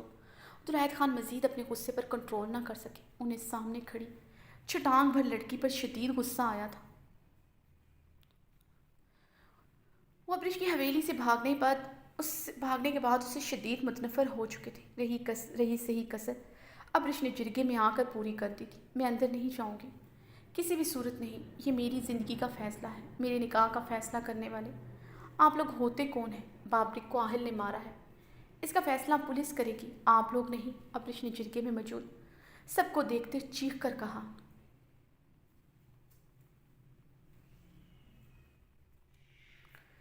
اپنی کلائی وہ زران کی گرفت سے چھڑوا چکی تھی۔ زران خان زادہ اس کی کلائی چھوڑ کر رخ پلٹے اپنے منہ پر ہاتھ پھیرتے کھڑا تھا۔ دماغ کی رگیں آگ کا گولا بنی تھی۔ وہ اپنے ضبط پر قابو پانے کی ناکام صحیح کر رہا تھا، مگر آنکھوں میں خون اتر کر اس کی نیلی رگوں کو اجاگر کر چکا تھا۔ عمارہ، تم پاگل ہو گیا ہے؟ تم کو تمیز بھی نہیں ہے یا نہیں؟ یہاں فیصلہ ہم لوگ کرے گا، تمہارا بھائی نے سمیع اللہ کے پوتے اور اربد خان کے بیٹے بابرک کو مارا ہے اور مار کر بھاگ گیا ہے۔ اگر تم کو یہ نکاح نہیں کرنا، جاؤ اپنے بھائی کو پیش کرو، اس لیے جاؤ یہاں سے، ہم کو قانون نہ سناؤ۔ برادری کے ایک بزرگ اٹھتے ابرش کو دیکھتے ناگواری سے بولے، داجی، میں زران سے کسی قیمت پر نکاح نہیں کروں گی۔ میں نکاح والے دن صرف اس لیے یہ حویلی چھوڑ کر گئی تھی، زران خان زادہ جیسے خود غرض انسان سے نکاح نہیں کرنا چاہتی تھی، لیکن اسے سمجھ نہیں آئی، یہ آج پھر مجھے یہاں لے آیا ہے۔ اسے کیا لگتا ہے میں یہ نکاح کروں گی؟ کبھی نہیں کروں گی۔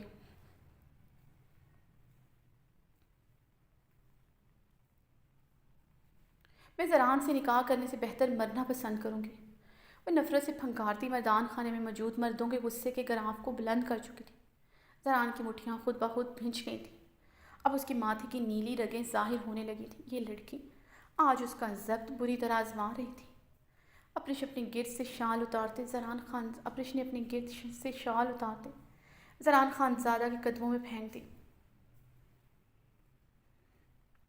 میرے نزدیک تمہاری عزت، تمہاری یہ اہمیت ہے مسٹر خان زادہ، ابرش نے نفرت امیز لہجے میں کہتے ایک ایک لفظ چبایا تھا۔ اگر میں یہ نکاح کروں گی تو صرف اسفندیار خان سے، کیونکہ میں اسفندیار خان سے محبت۔ ابرش کے لفظ منہ میں ہی تھے کہ زران کے تھپڑ کی گونج پوری حویلی میں گونجی تھی۔ وہ بری طرح لڑکھڑائی تھی، اپنے گان پر ہاتھ رکھے وہ آنکھوں میں نفرت کی سرخی لیے زران کو دیکھ رہی تھی۔ بدن میں کپ کپی طاری ہو چکی تھی۔ وہ بمشکل ہی اپنے قدموں کے سہارے پر کھڑی تھی۔